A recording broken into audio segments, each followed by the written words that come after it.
और तो नमस्ते अनुराग जी, और बहुत बहुत शुक्रिया मेरे चैनल पे आज आने के लिए। प्रणाम जी। और जो लोग, हाँ, और जो अनुराग जी को नहीं जानते लोग, तो उनको मैं बता दूं कि अनुराग जी का एक चैनल है सत्य की खोज नाम से। तो सत्य की अगर आप खोज। स्पिरिचुअलिटी, सत्य की खोज हाँ ईश्वर की स्पिरिचुअल, ओर। हाँ सत्य की खोज ईश्वर की ओर, उस चैनल में आप लोग जरूर जाइए। अगर आप साधना, स्पिरिचुअल स्पिरिचुअल चीजें, स्पिरिचुअलिटी में आप रुचि रखते हैं और डीप एवेकनिंग ज्ञान चाहते हैं, और आज के समय में जो चल रहा है उसके लिए अगर आप मार्गदर्शन चाहते हैं, तो मैं स्पेशली अपने व्यूअर्स को रिकमेंड करूंगा कि आपके चैनल पर जरूर जाए वो। तो बहुत बहुत शुक्रिया अनुराग जी, आज इस चैनल पे मेरे यहाँ पे आने के लिए। और आपके थ्रू मैं एक टॉपिक के ऊपर थोड़ा आपका व्यू पॉइंट लेना चाहूंगा अपने जी व्यूअर्स के लिए।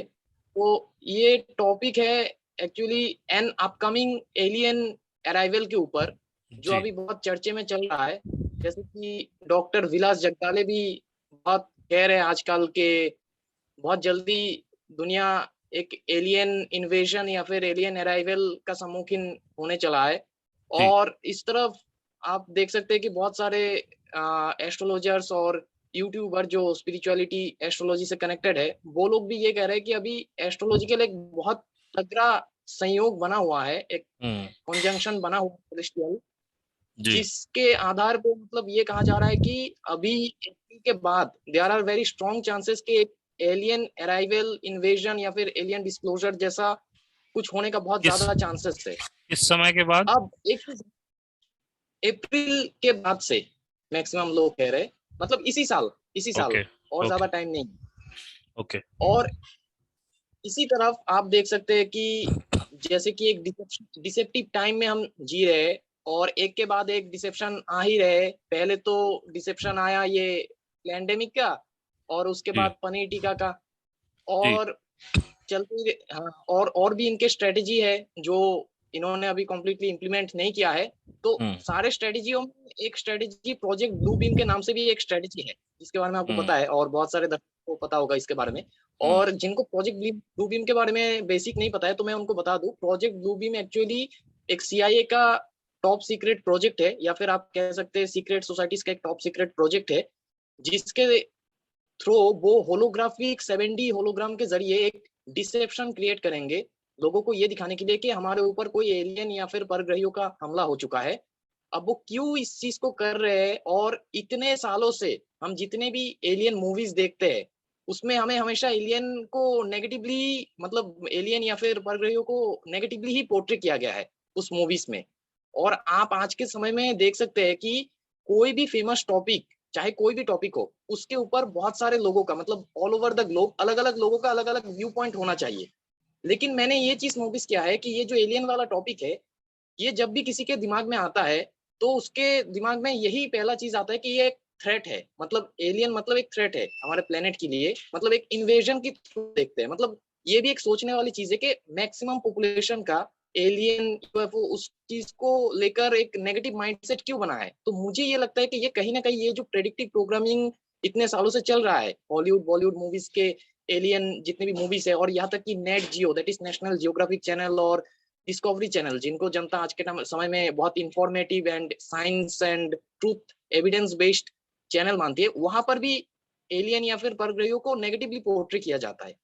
तो मुझे लगता है कहीं ना कहीं उस प्रेडिक्टिव प्रोग्रामिंग का ही है कि आज के समय में लोग परग्रही या फिर नेगेटिव बींग्स, इवॉल्व बींग्स जो हमसे इवॉल्व है फिजिकली, मेंटली, स्पिरिचुअली और टेक्नोलॉजी में भी, उनको नेगेटिवली सोचता है, मतलब ऐसा सोचता है कि वो हमें आक्रमण करने आते हैं। और आपने एक बढ़िया चीज बताया था शायद, मुझे याद आ रहा है कि अगर वो हमसे इवॉल्व है, तो वो हमें आक्रमण करने क्यों आएंगे, उनको तो उसकी जरूरत ही नहीं है, वो चाहे तो हमें चुटकियों में खत्म कर सकते थे।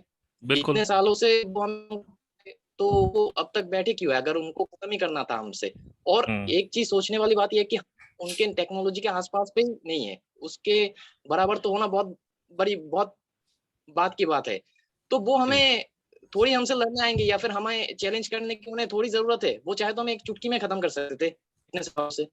बिल्कुल। तो इसके ऊपर तो हम जाएंगे ही, ब्लू बीम के ऊपर जाएंगे ही, क्यों ये इम्प्लीमेंट करना चाहते हैं, मतलब क्यों ये एलियन को नेगेटिवली पोर्ट्रे करना चाहते हैं, और इतने सालों से क्यों नेगेटिवली मूवीज के द्वारा और बहुत सारे मीडिया के द्वारा हमें नेगेटिवली एलियंस के ऊपर मतलब ये बता रहे थे।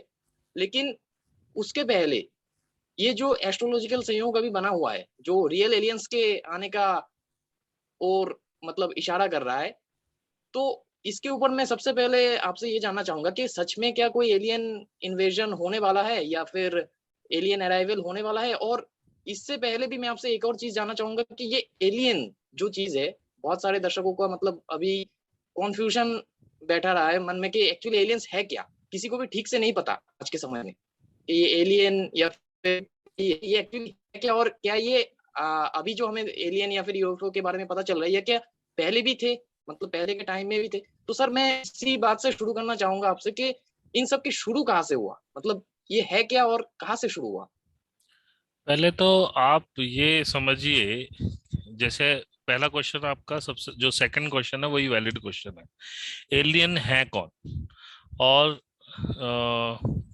जब हम एलियंस को जानेंगे उसके बाद हमें ये सारी गुत्थी सुलझती नजर आएगी। पहली बात तो ये एक्स्ट्रा टेरेस्ट्रियल और एलियंस ये एक ही टर्म्स के एक ही चीज है मतलब। तो अगर हम एक्स्ट्रा टेरेस्ट्रियल वर्ड पकड़े, अगर हम सीआईए की भाषा सुने समझें, तो सीआईए क्या करती है, जो अच्छे बेनोवलेंट एलियंस हैं उनको वो ईटी बोलती है, एक्स्ट्रा टेरेस्ट्रियल बोलती है, और जो गंदे एलियंस हैं, जो बैड एलियंस हैं, उनको वो एलियंस बोलते हैं। ये सीआईए का परसेप्शन है। पर परग्रही, जिसे हिंदी में बोला जाए परग्रही, उनको एलियंस बोलते हैं या एक्स्ट्रा टेरेस्ट्रियल। हमारे अर्थ की एक टेरिटरी है, इस टेरिटरी के बाहर की कोई भी चीज एक्स्ट्रा टेरेस्ट्रियल है। अगर कोई एस्टेरॉइड आकर के पृथ्वी पे गिरता है, अगर वो हमारे वातावरण से बच जाए उसका थोड़ा बहुत टुकड़ा भी, that is also extra terrestrial, क्योंकि वो अर्थ का टुकड़ा नहीं है।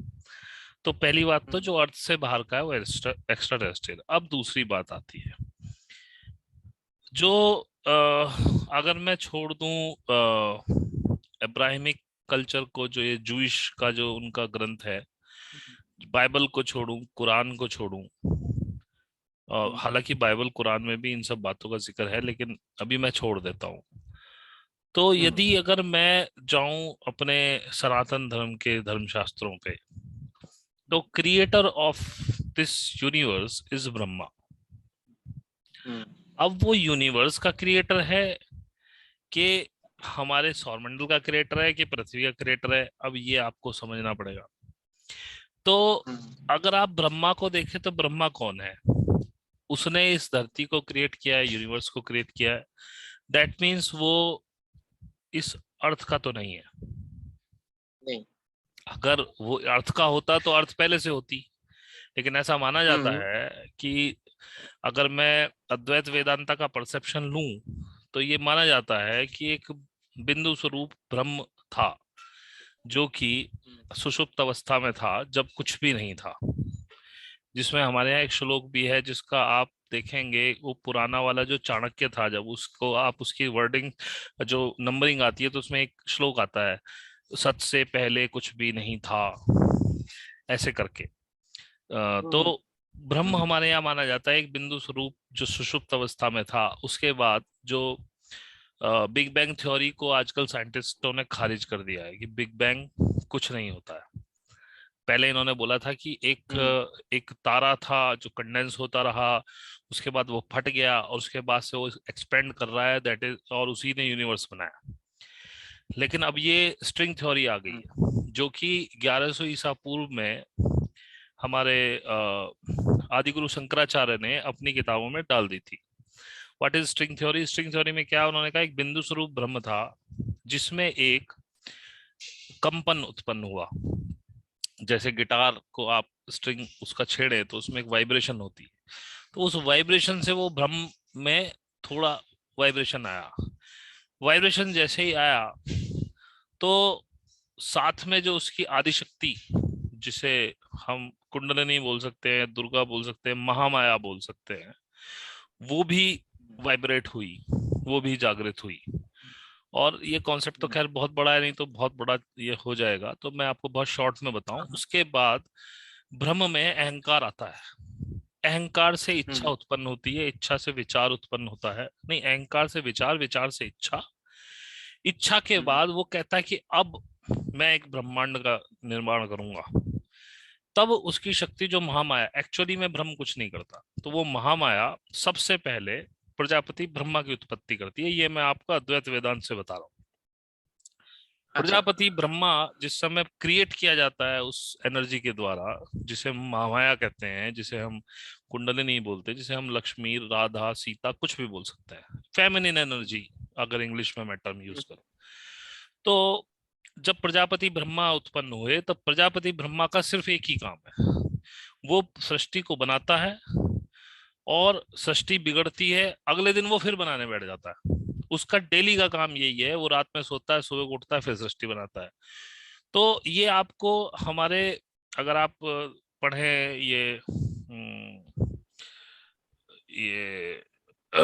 सुख सागर हम बोलते हैं, भागवत पुराण, तो उसमें आपको, या महाभारत में भी इसकी वो बोलेगी, जब एक बार ये पैरेलल यूनिवर्स का कंसेप्ट आता है, जब ब्रह्मा आते हैं और वो कृष्ण और बच्चों को उठा करके ले जाते हैं, तो कृष्ण हाँ। एक और इल्यूजन क्रिएट करते हैं जिसमें वो बच्चे रहते हैं, और वो ब्रह्मा का जो सिर्फ इतना हुआ कि वो लेकर के गए और वो क्षण भर बार वापस आते हैं, तो इसी क्षण भर में कई दसियों साल निकल जाते हैं।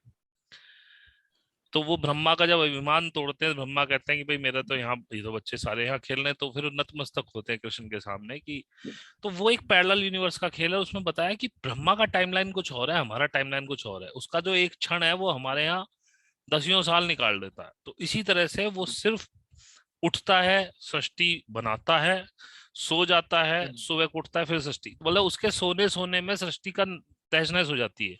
और हर यूनिवर्स का एक अलग ब्रह्मा है। ये थोड़ा सा अजीब कॉन्सेप्ट है। पैरेलल यूनिवर्स बहुत सारे हैं और हर यूनिवर्स का अलग ब्रह्मा है, और जिस यूनिवर्स का जो ब्रह्मा है उसका शिव भी अलग है, उसका विष्णु भी अलग है। ये भी मैं आपको बताऊं, तो खैर ये बातें अलग तरीके में घुस जाएंगी। तो ये जो शिव, विष्णु, ब्रह्मा है, ये क्या है? These are extraterrestrials. ये हमारी पृथ्वी की तो नहीं है। जरा मैं आपसे बस 5 मिनट का मैं पॉज लूंगा, मैं वीडियो पॉज करूंगा जरा, मेरे पास एक भैया आए हुए, 1 मिनट में उनसे बात कर लूं। हाँ, तो ये जो है ये ब्रह्मा, विष्णु, महेश क्या है? These are extraterrestrials. अब ये देखने में हमारे जैसे दिखते हैं कि नहीं दिखते हैं, इस बात का कौन बताएगा? जिसने ब्रह्मा, विष्णु, महेश को देखा हो। हमने तो नहीं देखा। और यहाँ पर रहने वाले जितने भी बहुत बड़े बड़े बाबा हों, उनमें से भी किसी ने नहीं देखा, इस बात की मेरी गारंटी है। अच्छा, अच्छा। हमें अभी तक ये परसेप्शन है कि we are the only living race in this universe, कि जो जी रहा है और उसके पास दिमाग है चीजों को क्रिएट करने का। तो ये भी मैं आपको पहले से ही बता दूं, इस पृथ्वी को बसाया गया है। ये पृथ्वी पहले एक गैस का पिंड हुआ करती थी, फिर इस पे अच्छा। इसका जो एवोल्यूशन हुआ, उसमें इसमें धरती बनी, फिर पानी बना, फिर कुछ और कहानी बनी।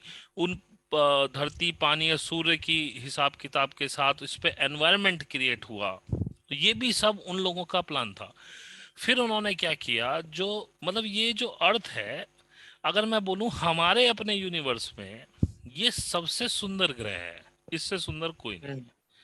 तो उन्होंने क्या किया कि इसमें, इसको अगर आपको समझना है तो आपको डोलोरस कैनन की किताबें पढ़नी पड़ेंगी, जिसमें कि मैं तो एक किताब है उसको बाइबल ही मानता हूँ, वो कीपर्स ऑफ द गार्डन, मैंने वो पढ़ी थी। Keepers of the. Keepers of the garden अच्छा। By Dolores Cannon. तो उसे आप पढ़ेंगे तो आपको समझ में आएंगी चीजें, लेकिन उसे भी वही समझ सकता है जो इस पाथ पे थोड़ा सा आगे हो, जिसका दिमाग थोड़ा खुला हुआ हो, नहीं तो कोई समझेगा ये तो वैसी पता नहीं क्या कहानी लिख रखी है। तो हमारे इस पे उन्होंने अलग अलग प्लेनेट से अलग अलग जीन्स, अलग अलग चीजें उठाई हैं जो कि हमारे एनवायरनमेंट में जिंदा रह सकती हैं। ऐसे बहुत सारे प्लैनेट्स हैं जिन पे ऑक्सीजन है, ऐसे बहुत सारे प्लैनेट हैं जहां पे ऑक्सीजन में जीव सांस लेते हैं। ऐसे बहुत सारे प्लैनेट हैं जहाँ नाइट्रोजन में जीव सांस लेते हैं। ऐसे बहुत सारे प्लैनेट हैं जिनमें ऐसे बींग्स रहते हैं जो किसी साइनाइड टाइप की गैस में सांस लेते होंगे, क्योंकि वो डेवलप ही इस अच्छा हिसाब से हुए हैं। अच्छा अगर अच्छा। आप अपने अर्थ की हिस्ट्री भी देखें, तो जब यहाँ ड्रैकोनियंस थे, जब यहाँ डायनासोरस थे जिनके मुंह से आग निकलती थी, ड्रैगन्स थे, तो वो क्या वो ड्रैगन। हाँ, वो आग निकलती क्यों थी? क्योंकि वो बींग्स तब थे जब यहाँ पर ऑक्सीजन कम थी, तो वो लोग नाइट्रोजन अच्छा में सांस लेते थे। जैसे जैसे हमारी अच्छा। ऑक्सीजन बढ़ती लगी, तो जब वो हम्म। सांस लेने लगे, तो उनके हम्म। मुंह से आग निकलती थी सांस लेने में, क्योंकि वो अच्छा तो वो ऑक्सीजन में सांस ले ही नहीं पाते थे। लेकिन नाइट्रोजन अभी भी हमारे एनवायरनमेंट में सबसे ज्यादा है, लेकिन तब ऑक्सीजन हम्म। नहीं थी, तो वो आग नहीं लगती थी उनकी सांस लेने से। लेकिन जैसे जैसे ऑक्सीजन बढ़ी हमारे एनवायरनमेंट में, तो जैसे ही वो सांस छोड़ते थे तो वो आग लगती थी उसमें। वो ऐसा नहीं हम्म। था कि वो आग लगाते थे, वो नेचुरल फिनोमेना था उनका, क्योंकि उनका तो अच्छा अच्छा। ब्लड भी एकदम मोबिल ऑयल की तरह होता था। वो एक अलग ही क्रिएचर्स थे। पहले वो भेजे हम्म। गए थे यहाँ पे, क्योंकि उन्हें अर्थ को इवॉल्व करना था, यहाँ पे कुछ चीजें करनी थी। लेकिन जैसे जैसे उनका प्लान बदला, फिर ऑक्सीजन बढ़ी, तो वो, आपको लगता है कि ये किसी धूमकेतु के टकराने से और पृथ्वी पे आग लगी और डायनासोरस खत्म हो गए, ऐसा नहीं था। एनवायरनमेंट चेंज हम्म। हो गया था पूरा, और अचानक से पृथ्वी में हिमयुग आ गया था। और इतने बड़े जो जीव थे, उनको इतनी हम्म। ठंडी में वो बच नहीं पाए, हम्म। क्योंकि जो छोटे मोटे जीव थे वो क्या था कि गुफाओं में छुप गए, छोटी छोटी कंदराओं में घुस गए, अंदर जाके वहां वार्मनेस मिली उनको। बाहर मान लीजिए बर्फ आ गई तो वो अंदर थे, लेकिन इतना बड़ा डायनासोरस वो कहाँ हम्म। घुसे छुपने के लिए? तो उसके ऊपर हम्म। इतना ठंडा पड़ रहा था, और ऊपर से उनका खून अलग तरीके का था, ऊपर से ऑक्सीजन से वो परेशान थे, वो ऐसे मरे हैं। ठीक है, ये भी मुझे कहीं पढ़ने को ही मिला, ऐसा नहीं है कि मैं कहीं अपने मन से कुछ बना रहा हूँ। लेकिन मैं, हम्म। मेरे को अक्सर चीजें याद नहीं रहती हैं जो कि मैंने कहाँ पढ़ा था, क्या पढ़ा था। पर जो चीज मुझे अच्छी लगती है, जो मैं हमेशा से ही कहता हूँ, मैं अभी भी कह रहा हूँ इस बात को, मैं जो भी बातें कह रहा हूँ, जिस बंदे हम्म। को हर्ट से फील हो कि मैं ठीक कह रहा हूँ, उतनी बात ही मानना। अगर मेरी दो बातें आपको पूरे वीडियो में लगे कि ये बंदा ठीक कह रहा है, सिर्फ उतनी दो बातें मानना, बाकी मत मानना। अगर कुछ भी आपको अच्छा ना लगे तो बिल्कुल मत मानना, क्योंकि हार्ट जो है आपका वही बोलता है कि सामने वाला क्या ठीक बोल रहा है। माइंड से मत सोचना मेरी बातों को, दिल से सोचना। तो ये हम्म। था। उसके बाद वो लोग आए हैं, उन्होंने यहाँ हर तरह की, यहाँ पे एक, जैसे होता नहीं कि हम जू बना देते हैं, जू में हमारे पास हाँ। व्हाइट टाइगर भी होता है, बंगाल टाइगर भी होता है, लॉयन भी होता है, स्नेक्स भी होते हैं, क्रोकोडाइल्स भी होते हैं, मंकीज भी होते हैं, अलग अलग तरह के फिश भी होती हैं। हम्म। ऐसे उन्होंने एक जू बनाया है। इस जू हम्म। में उन्होंने सबसे पहले पानी के क्रिएचर्स डाले, हम्म। और उसमें पता नहीं कितने पानी के क्रिएचर हैं जो अभी तक भी अनफोल्ड नहीं हुए हैं, कुछ ना कुछ नया मिलता ही रहता है। ऐसे ही हम्म। फिर उन्होंने धरती पर रहने वाले क्रिएचर, फिर उन्होंने अलग अलग तरह की स्पीसीज, केवल यही नहीं जो आपको दिख रही है, अलग अलग तरह की अच्छा। स्पीसीज इस धरती के अलग अलग कोनों में, जैसे 100 100 50 50 जोड़े मेल फीमेल, वो हम्म। डाल दिए। अब उसमें से जो जो सरवाइव किया, अभी आप देखो कि West Indies, Zimbabwe, West Indies side की, आप साउथ अफ्रीका साइड की स्पीसीज देखो, तो they are very hmm. Tall and black. और अगर आप इंडिया से उनका कंपैरिजन करो तो आपको वो बड़े अजीब लगते हैं। हाँ बिल्कुल। ठीक है, उनके रीति रिवाज, खाने पीने के तरीके, उनका स्किन कलर। उसके बाद आप रशिया साइड में चले जाओ, तो उनका रोम वगैरह का उनका अलग वो है, बहुत लंबे लंबे होते हैं वो, गुलाबी। और इटालियंस जो होते हैं, इधर अमेरिका में मतलब अलग स्पीसीज है। उसके बाद फिजिकल डिफरेंस बहुत। चाइना आप देखो, चाइना आप देखो, मतलब डाइवर्सिटी देखो ना आप।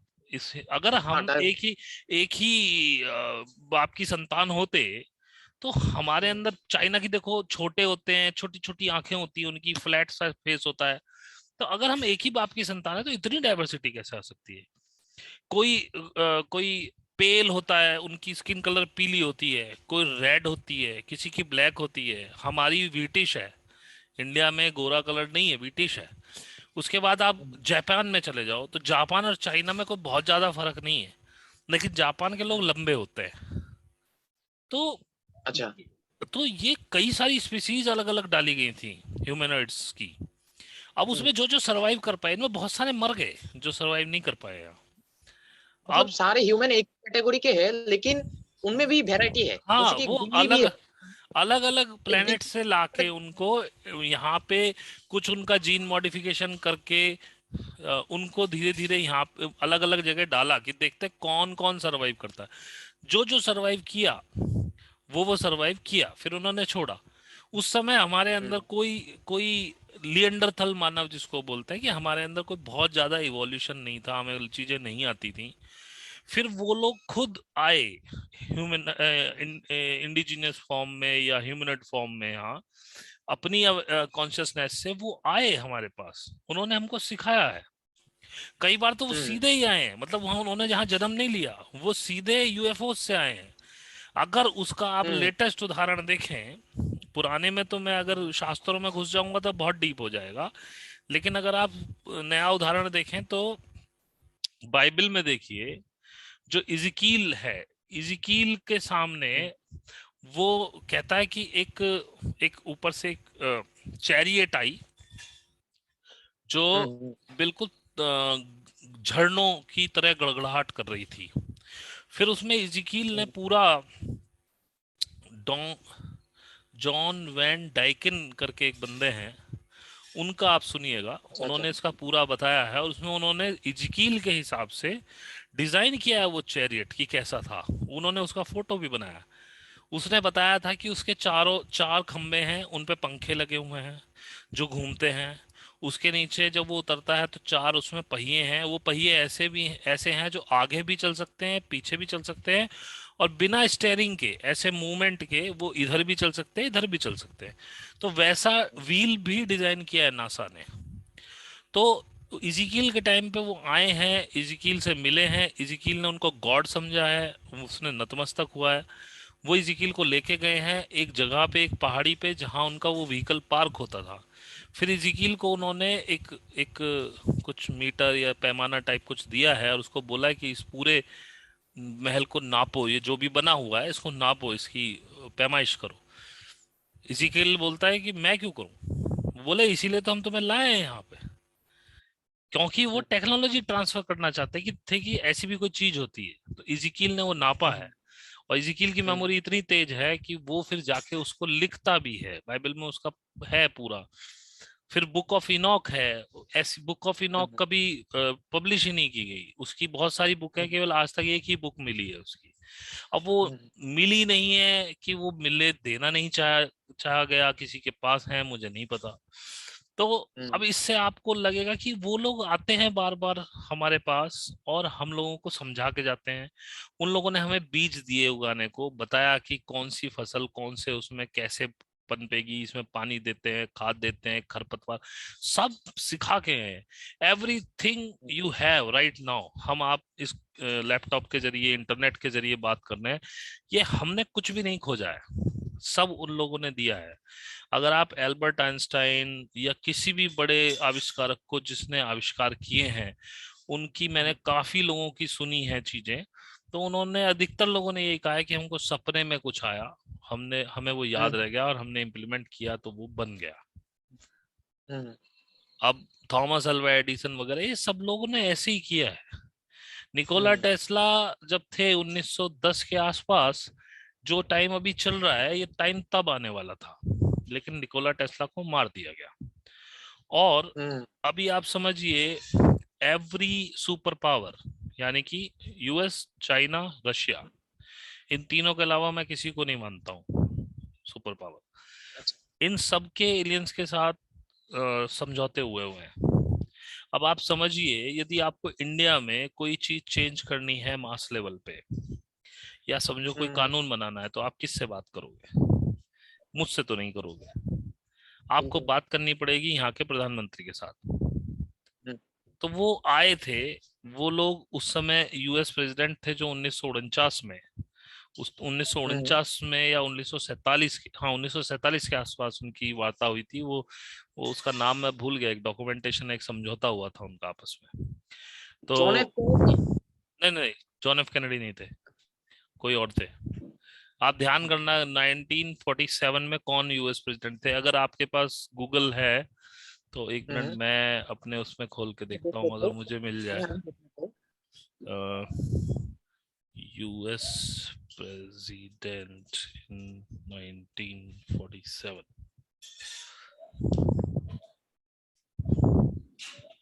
Henry S Trueman. हेनरी हाँ एस हाँ हाँ। ट्रूमैन थे। हेनरी। तो ही हाँ। Is a very good guy actually. तो तब उनका जो बेनोवलेंट एलियंस थे, जो अच्छे वाले थे, वो इनसे आके मिले थे। तो अच्छा। उन्होंने बोला था इनसे कि हम आपको इवोल्यूशन सिखा सकते हैं, कि आपकी पूरी रेस एक नए उसमें जाएगी और खाने पीने की किसी को कमी नहीं होगी, चारों तरफ अफराद वगैरह खत्म हो जाएगा, लेकिन आपको अपने ये परमाणु हथियार वगैरह सब खत्म करने पड़ेंगे। तो उन्होंने उनके साथ संधि भी की थी उस पे। उसके बाद वीनस से एक बंदा भेजा गया था यहाँ पे, वैन वेल्डिन थॉर करके। और अच्छा। वो यूएस पेंटागन में उसने काम किया है 2018 तक। 2018 में वो वापस गया है। ये जितनी भी स्टेल्थ टेक्नोलॉजी वगैरह है, ये सारी उसने ही डेवलप कराई थी वहां पे।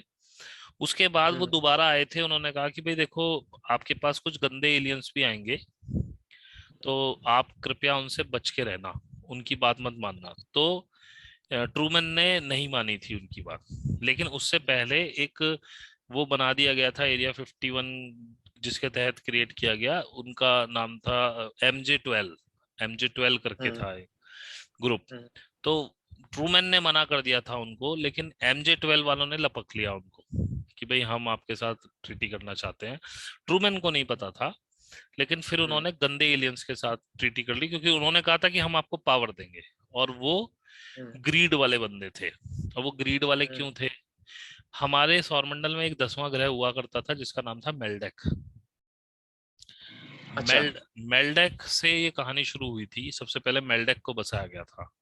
मेल्डेक वालों ने परमाणु बम वगैरह खोज लिए थे, और वो आपस में लड़ भिड़ के वो परमाणु बम सबने फायर कर दिए, और पूरा मेल्डेक छोटे छोटे टुकड़ों में आज भी तैर रहा है इस सौरमंडल में।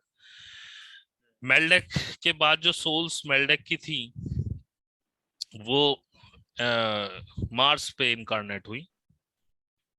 अच्छा। मार्स को बसाया गया। उस पे भी यही हुआ। मार्स का जो एटमॉस्फेयर था बहुत लाइट था, वो बहुत ज्यादा वो सहन नहीं कर सकता था प्रॉब्लम। तो मार्स को भी इन्होंने खत्म कर दिया है, उसका एटमॉस्फेयर। आज भी आ, मार्स पे वो हैं, रहने वाले हैं, लेकिन वो अंडरग्राउंड में है। वहाँ सारा जीवन अच्छा। अंडरग्राउंड में जीते हैं अभी लोग। वहाँ पे लोग हैं अभी भी। और नासा को भी बहुत कुछ मिला है वहाँ पे। नासा नोज हम्म। बहुत चीज पता है नासा को, वो बताती नहीं है। ठीक बताता है। नहीं। हाँ। तो ये सब हो रहा था, इनका सब ट्रीटी तो हुआ था उनके साथ। उन्होंने बोला कि हमको अब लोगों को न्यू वर्ल्ड ऑर्डर में लेके जाना है। ये 1900 से चल रहा है, 1910 1920 के बाद ये चलना शुरू हो गया था, शायद 1930 1940 से। अब वो बार बार हम्म। CIA बोलता रहा कि नहीं, अभी लोग तैयार नहीं है, अभी लोग डर जाएंगे, हम उनको बता रहे हैं, अभी हम थोड़ी टेक्नोलॉजी सुपीरियर करके देते हैं ताकि वो आप लोगों को समझ पाए। क्योंकि आज से हम्म। 20 साल पहले यदि आप और हम इस बात पे डिस्कस कर रहे होते, तो शायद कोई हम्म। हमको बेवकूफ कहता। आज कम से कम हाँ हम बिल्कुल। टेक्नोलॉजी में ये तो मानते हैं कि मार्स है, हम वहां जा सकते हैं, हमारे पास रॉकेट्स हैं, यूएफओज, हम यूएफओज के लिए बात कर रहे हैं। यूएफओज का तो फिनोमिना 1950-60 से चल ही रहा है। हम्म। अब आपको एक चीज बताता हूँ। आप ईसा मसीह, मदर मैरी वगैरह के पुराने पोर्ट्रेट्स देखिए, जो जेन्युइन पोर्ट्रेट्स हम्म। हैं, आपको हम्म। बैकग्राउंड में उनके यूएफओज दिखाई देंगे। हाँ हाँ, मैंने देखा था, देखा था। ठीक है ना? तो ये लोग हमारे यहाँ भी, अगर आप देखें साउथ में जाके, 1000 1100 1200 साल पहले के जो चोल राजाओं वगैरह के मंदिर बनाए हुए हैं, हम्म। उसमें भी आपको एस्ट्रोनॉट्स की कार्विंग मिलेगी। एक अच्छा। एक वो साउथ के बंदे हैं, प्रवीण मोहन हाँ करके हाँ उनका हाँ चैनल हाँ, है। याद आ रहा है मुझे। बिल्कुल प्रवीण बिल्कुल, मोहन का एस्ट्रो। चैनल। हाँ, उसमें आप देखेंगे, उसमें एस्ट्रोनॉट की कार्विंग्स है। और हमारे हाँ उन हाँ। मंदिरों में जो 9 महीने में भ्रूण किस तरह से डेवलप होता है, किस किस महीने में, उसकी भी कार्विंग्स है। आज से 1100 साल पहले सोनोग्राफी नहीं थी। हमने कैसे देखा? भ्रूण बने हुए हैं, पूरा भ्रूण का वो बना हुआ है, किस महीने में कैसे डेवलप होता है वो। हाँ तो बिल्कुल, तो बड़ी ताज्जुब की विषय है। तो अब आप ये सोचिए कि जैसे जैसे हम आगे बढ़ रहे हैं, हमारी टेक्नोलॉजी घट रही है कि बढ़ रही है? आपके पास उस समय टेक्नोलॉजी थी कि आप इतनी बड़ी बड़ी चट्टानों को कार्व करके बना सकते थे। अगर आप इधर औरंगाबाद का कैलाश टेम्पल देखें, तो उसको बोला जाता है कि वो एक ही चट्टान की कटिंग से बना हुआ है, उसमें कोई जोड़ नहीं लगा हुआ, कहीं कोई मसाला नहीं लगा हुआ। अगर आप उसका हिसाब लगाएं तो उसमें कुछ हिसाब लगाया गया था कि अगर इतनी कार्विंग ऐसे करी जाए तो जितने चट्टानों के टुकड़े निकलेंगे वो इतने टन टुकड़े होंगे, इतने हजार टन या समथिंग। तो उन्होंने आसपास, उन्होंने बोला कितने किलोमीटर दूर फेंके होंगे। उन्होंने आसपास 100 दो 200 किलोमीटर तक सर्च किया, उन्हें कोई टुकड़ा नहीं मिला। तो हमारे पास ऐसी टेक्निक थी, जब हम कार्व करते थे लेजर टाइप की कुछ चीज, कि हम पत्थर का भाप बना के उड़ा देते थे। यही संभव हो सकता है क्योंकि और उसके आज टुकड़े के कहीं नहीं समय में मिले। जितने भी, सर आज के समय में जितने भी मतलब इजिप्ट के पिरामिड्स बने हुए हैं, और ये जो कैलाश टेम्पल है हमारा, मॉडर्न साइंस भी मान चुकी है कि हम अपने लेटेस्ट टेक्नोलॉजी के साथ भी हम इसे मतलब बना नहीं सकते। अभी दैट इज पिरामिड्स क्या नियर है? पॉसिबल है। पिरामिड्स आर, मतलब ये पावर जनरेटर्स हैं। इनको अच्छा। बेवकूफ बना के बताया गया हमको कि ये किंग्स की मम्मीज हैं, ये वो नहीं। ग्रेट पिरामिड जो 3 पिरामिड्स हैं इजिप्ट के, ऐसे 3 पिरामिड्स चाइना में भी हैं। और ऐसे ही अभी एक, मैं कोई मेरे दिमाग से उतर गया वो नाम, एक बंदे ने पिरामिड खोजा, वो देख रहा था, उसने एक वो देखी, पहाड़ देखा, वो एक्यूरेटली पिरामिड की तरह था। तो उसने कहा कि प्रकृति इतना एक्यूरेट कंस्ट्रक्शन नहीं कर सकती है। तो उसने कहा कि मैं ऐसे खोद के देखना चाहता हूँ। उसका लोगों ने विरोध किया, फिर उसको वहां की गवर्नमेंट ने परमिशन दे दी। उसके बाद यूएस के लोगों ने बहुत विरोध किया उसका, क्योंकि वो लोग जानते थे कि यहाँ पिरामिड है। फिर उसने वो खोजा, वो पिरामिड मिला, उसके साथ कुछ वॉलंटियर्स लोग जुड़े, उन लोगों ने खुदाई उदाई कराई। और उसके अंदर जिसे कहते हैं शूमन रिजोनेंस, आपने सुना हो, उसमें रेजोनेंस। उसमें एक फ्रिक्वेंसी थी 432 हर्ट्ज की। जिस जिस लोगों ने वहां पे काम किया, उन लोगों को जो जो बीमारियां थी वो सब ठीक हो गई अपने आप से। तो दैट इज, अगर अच्छा, आपने लुमेरिया सुना हो, लुमेरिया के बारे में जानते हैं आप? कुमारी कंदम। इंद्रिया के बारे में हाँ, तो लुमेरिया के टाइम में ये क्रिस्टल टेक्नोलॉजी चलती थी। वो क्या करते थे कि हर बंदे को हर 3 साल में 3 दिन के लिए एक टेम्पल में रहना होता था। उसमें क्रिस्टल्स होते थे जो उसकी हीलिंग करते थे।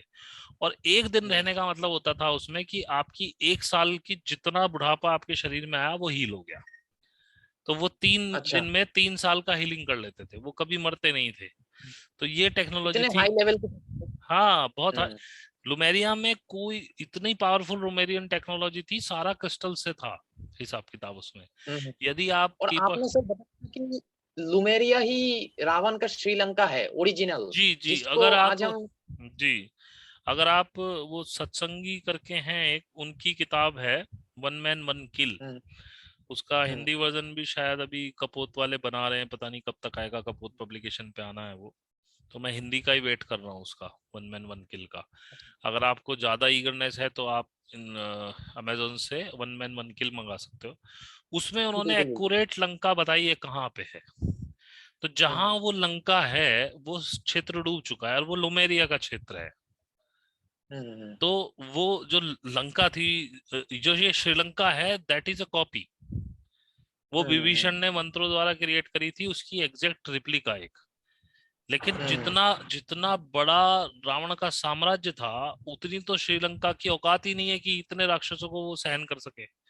और उसके हाँ बाद बिल्कुल। राम राम जितनी बड़ी सेना लेके गए थे, वो तो और डबल जगह चाहिए उसके लिए। और वहां पे एक पहाड़ था उस जगह पे जिसका नाम था लंबका। लंबका इसलिए हाँ उसको लंका बोला जाता था, लंबका की वजह से। और त्रिकूट हाँ। त्रिकूट पर्वत भी थे वहां पे। ये जो श्रीलंका में त्रिकूट पर्वत है, वो उसकी कॉपी है। एग्जैक्ट हम्म, लुमेरिया में थी, वो सब डूब चुका है वहां पे। अभी वहां पे जो सुमालिया सुमालिया जो द्वीप है, वो रावण के नाना सुमाली के नाम पे है। और वहां पे हम्म, सुमालिया के आसपास एक दो जगह और है ऐसी, वहां पे ब्रिटेन का कब्जा है। तो वहां पे आज भी मानव भक्षण वो करते हैं, मतलब वो राक्षस ही हैं। और वो वहां पे राम को माना जाता है आज भी, सुमालिया वगैरह में। तो रावण के नाना का नाम था सुमाली, उसका वो द्वीप था। वो थोड़ा सा हिस्सा बच गया, बाकी सब डूब गया है। क्योंकि पिछले कई हजार सालों में अलग अलग तरह से बाढ़ें आई हैं और पानी पिघला है, तो उससे मतलब अगर लुमेरिया के टाइम से मैं आज देखूं तो 12 से 15 मीटर से भी ज्यादा समुद्र का स्तर बढ़ा है। क्योंकि ये जो कश्मीर का एरिया था, ये वैली फुल ऑफ वाटर थी। तो जो हमारी हड़प्पा मोहनजोदड़ो संस्कृति है, उसको इसने मिटाया। जब यहाँ का पानी लीक हुआ, कश्मीर वाला, तो कश्मीर वैली का सारा पानी उधर गया, उसने रातों रात हड़प्पा मोहनजोदड़ो को खत्म कर दिया था। तो ये चलता रहता है, ये साइकिल है। जैसे अभी साइकिल चेंज हो रहा है, जैसे उन्होंने बताया आपको, विलास जगदाले जी ने, कि नॉर्थ पोल शिफ्ट कर रहा है। तो ये साइकिल है, अभी नॉर्थ पोल शिफ्ट कर रहा है, तो यानी अंटार्कटिका की बर्फ निकलेगी, क्योंकि अब उस पे बर्फ, उस पे सूर्य पड़ने लगा है। अभी सहारा रेगिस्तान शिफ्ट होके अमेरिका की तरफ चला जाएगा, और नया नॉर्थ पोल बनेगा तो बर्फ कहीं और जमेगी। और जब वो बर्फ जमे खुल रही है अभी अंटार्कटिका की, तब आप देखेंगे उसके नीचे से सभ्यता मिलेगी। अभी मैंने कोई वीडियो देखा था, उसमें अंटार्कटिका में एक एक्स कुल्हाड़ी मिली थी। उसके अंदर एक कुल्हाड़ी मिली थी, और कई हजार साल, क्या काफी साल पुरानी थी। एक वीडियो और देखा था मैंने, एक पत्थर मिला था। उस पत्थर को उसने एक्सरे किया, तो उसमें केकड़ा था। उस पत्थर से उन्होंने वो केकड़ा निकाला, उसमें 200-250 घंटे की मेहनत लगी थी। वो 10 लाख साल पुराना केकड़ा था। अलाइव नहीं अरे था, बाप रे। अलाइव नहीं था, पूरा पत्थर था। पूरी अच्छा अच्छा। चट्टान टाइप, एक गोल सा जैसे पत्थर नहीं होते हैं जो मिल जाते हैं पहाड़ों में। पता नहीं, देखो ये डिवाइन चाहता है कि ये सब चीजें अब खुले। नहीं तो एक बार बताओ, उस पत्थर को क्यों लेके आया? फेंक भी सकता था। क्यों उसका एक्सरे किया हाँ। आपने? क्योंकि बाहर से उस अब पे टाइम केकड़ा, उसका केकड़ा मतलब उसमें सब कुछ। बाहर से नहीं दिख रहा था। हम्म, तो डिवाइन मतलब चाहता है। टाइम हाँ है वो टाइम, अनलिश हो हाँ टाइम हो रहा है, क्योंकि अर्थ 4D से अब 5D में जा रही है। रहा है। अर्थ जो है हमारी 7D के कल्चर है ये। लेकिन ये हम्म, टाइम के हिसाब से इसके वाइब्रेशन डाउन और अप होते रहते हैं, जो कि सनातन धर्म में अगर आप जाओगे, जो युग परिवर्तन का समय होता है, उस हिसाब से इसकी फ्रिक्वेंसी कम ज्यादा होती रहती है। तो हाँ, अभी ये सतयुग त्रेता हाँ तो द्वापर कलयुग। हाँ, सतयुग त्रेता द्वापर कलयुग, कलयुग में फ्रिक्वेंसी सबसे ज्यादा डाउन होती है। तो ये लगभग 1600-1700 ईस्वी से महाकलयुग, जिसे घोर कलयुग कहते हैं, वो होना शुरू हुआ। और कहीं 1930 के आसपास के बाद से ये हम संधि काल में प्रवेश कर चुके थे, सतयुग के। तो अब क्या था, कलयुग अपने चरम सीमा पे है, लेकिन संधि हो रही है, हम सतयुग की तरफ जा रहे हैं। अब अर्थ को रोका नहीं जा सकता 5D में जाने के लिए। और 5D बेसिकली क्या है, अगर एक वर्ड में कहूं, मैं से हम होने का। यानी कि इसमें कलेक्टिव कॉन्शियसनेस होती है। आप किसी से जलते नहीं है, आप लोगों को प्रमोट करते हैं, उनको पुश करते हैं आगे बढ़ने के लिए। एक दूसरे की दुख में दुखी, सुख में सुखी होते हैं। तो ये एक बहुत लविंग क्रिएचर हो जाते हैं, सारे आपस में प्यार करते हैं। तो अभी तो ऐसा है नहीं, लेकिन अब ज्यादा समय नहीं है, 2030 तक ये सारा पूरा शिफ्ट होना है। तो अब आगे आने वाले जो समय है, जो 2-3 साल अगले हैं, बहुत टफ होने वाले हैं। तो बात हम एलियंस की कर रहे थे, तो हम घूमते घूमते, जैसे मैंने एक बताया कि मैं घूम जाता हूँ कहीं से कहीं। जी। बात है, मैं इसमें एक बात मैं कहना चाहूंगा। तो बेसिकली अभी तक जितना भी बात हुआ आपसे, इससे हम ये समझ सकते हैं कि हम जो यहाँ पे अर्थ में है, अभी हम्म। जो मैं आपसे बात कर रहा हूँ, ये हम्म। पूरा का पूरा कोई भी कोइंसिडेंस नहीं है। हमारा नहीं, यहाँ पे अर्थ पे होना मतलब ये ऑलरेडी प्री प्लान्ड है, प्री और ये प्लान। वही एलियंस के द्वारा जो शुरू किया गया था, उसी का नतीजा है कि मैं और आप अभी यहाँ हाँ पर भी बैठा देखिए, हूँ। मैंने मतलब जैसे आपको बताया, जब हमें, जी। नहीं आए हैं, हम यहाँ पे कोई भी कोइंसिडेंस के दौर पे नहीं आए हैं। और सर एक और चीज, अभी हम लंका की बात कर रहे हैं, तो मुझे एक चीज याद आया कि रामायण महाभारत के टाइम पे भी मतलब देखा गया है कि जो बड़े बड़े टेक्नोलॉजी के मतलब विमान कहे जाते थे, वो आज हम्म। के समय की यूएफओ से बहुत मेल खाते हैं। और नासा भी जो हाँ विमानिक टेक्नोलॉजी है, उस पर अभी काम करने हाल ही में शुरू कर दिया है। और देखिए, एक और चीज सर, जो जी। भारत का और रामायण का युद्ध था, उसमें हमने ये देखा है कि अर्थली बींग्स में तो युद्ध चल ही रहा था, धर्म और अधर्म के बीच, राइटियसनेस और हम्म। अनराइटियसनेस के बीच। लेकिन उसमें डिवाइन इंटरवेंशन का भी हाथ था। मतलब हम्म। कोई जो आज हम मतलब क्या कह सकते हैं, आज की भाषा में हम जिसे एक्स्ट्रा टेरेस्ट्रियल या फिर धरती का नहीं है, उस तरीके की बींग्स का भी वहां पर जिक्र था। जैसे कि देवराज इंद्र की जिक्र था, हाँ सूर्य देव जिक्र था। तो हाँ। मेरा क्वेश्चन ये है कि ये जो आज के समय में मतलब एलियन या फिर एक्स्ट्रा टेरेस्ट्रियल जिसे भी हम कह हम्म। रहे हैं, ये क्या पहले के टाइम के वही देवता और असुर है? बिल्कुल बिल्कुल और वही है। एक और जैसे कि पहले भी इन्होंने राइटियसनेस और अनराइटियसनेस के बीच जब युद्ध छिड़ गया था, जब हम्म। बुराई अपने चरम पर थी, और पहले भी यही सेम न्यू वर्ल्ड ऑर्डर या फिर सेटानिक न्यू वर्ल्ड ऑर्डर पहले भी लाने की कोशिश चल रही थी, तब भी हमने देखा था कि डिवाइन इंटरवेंशन हुआ था। मतलब अर्थली बींग्स के बीच जब युद्ध नहीं, छिड़ गया था, ऐसा तो ऐसा कभी क्वेश्चन नहीं मेरा हो। नहीं नहीं ये जी, क्वेश्चन बताए मेरा ये था जी। कि पहले भी डिवाइन इंटरवेंशन जैसा चल रहा था, क्या आगे भी ये जो एलियन का आने वाला है, क्या ये भी वही डिवाइन इंटरवेंशन से किसी ना किसी तरीके से लिंक्ड है? और क्या ये देवता और असुर एलियंस ही है? हाँ बिल्कुल। अभी आप अच्छा। देखें, अगर आप सुमेरियंस की बात करें तो सुमेरिया के बारे में ये इन्होंने वो चलाया है उसका, अनुनाकीज का, कि अनुनाकीज आए थे, उन्होंने हमें बताया था, इन्होंने पूरा खेल ही बदल दिया। उन्होंने हम्म, अनुनाकीस को देवता बता दिया, हमारे ब्रह्मा विष्णु महेश बता दिया कि जिन्होंने हमने बताया। लेकिन अच्छा। अनुनाकीस से पहले ह्यूमंस थे। अनुनाकीस तो हाँ। नेगेटिव बींग्स हैं। उन लोगों ने तो आके हमें डिस्टर्ब किया।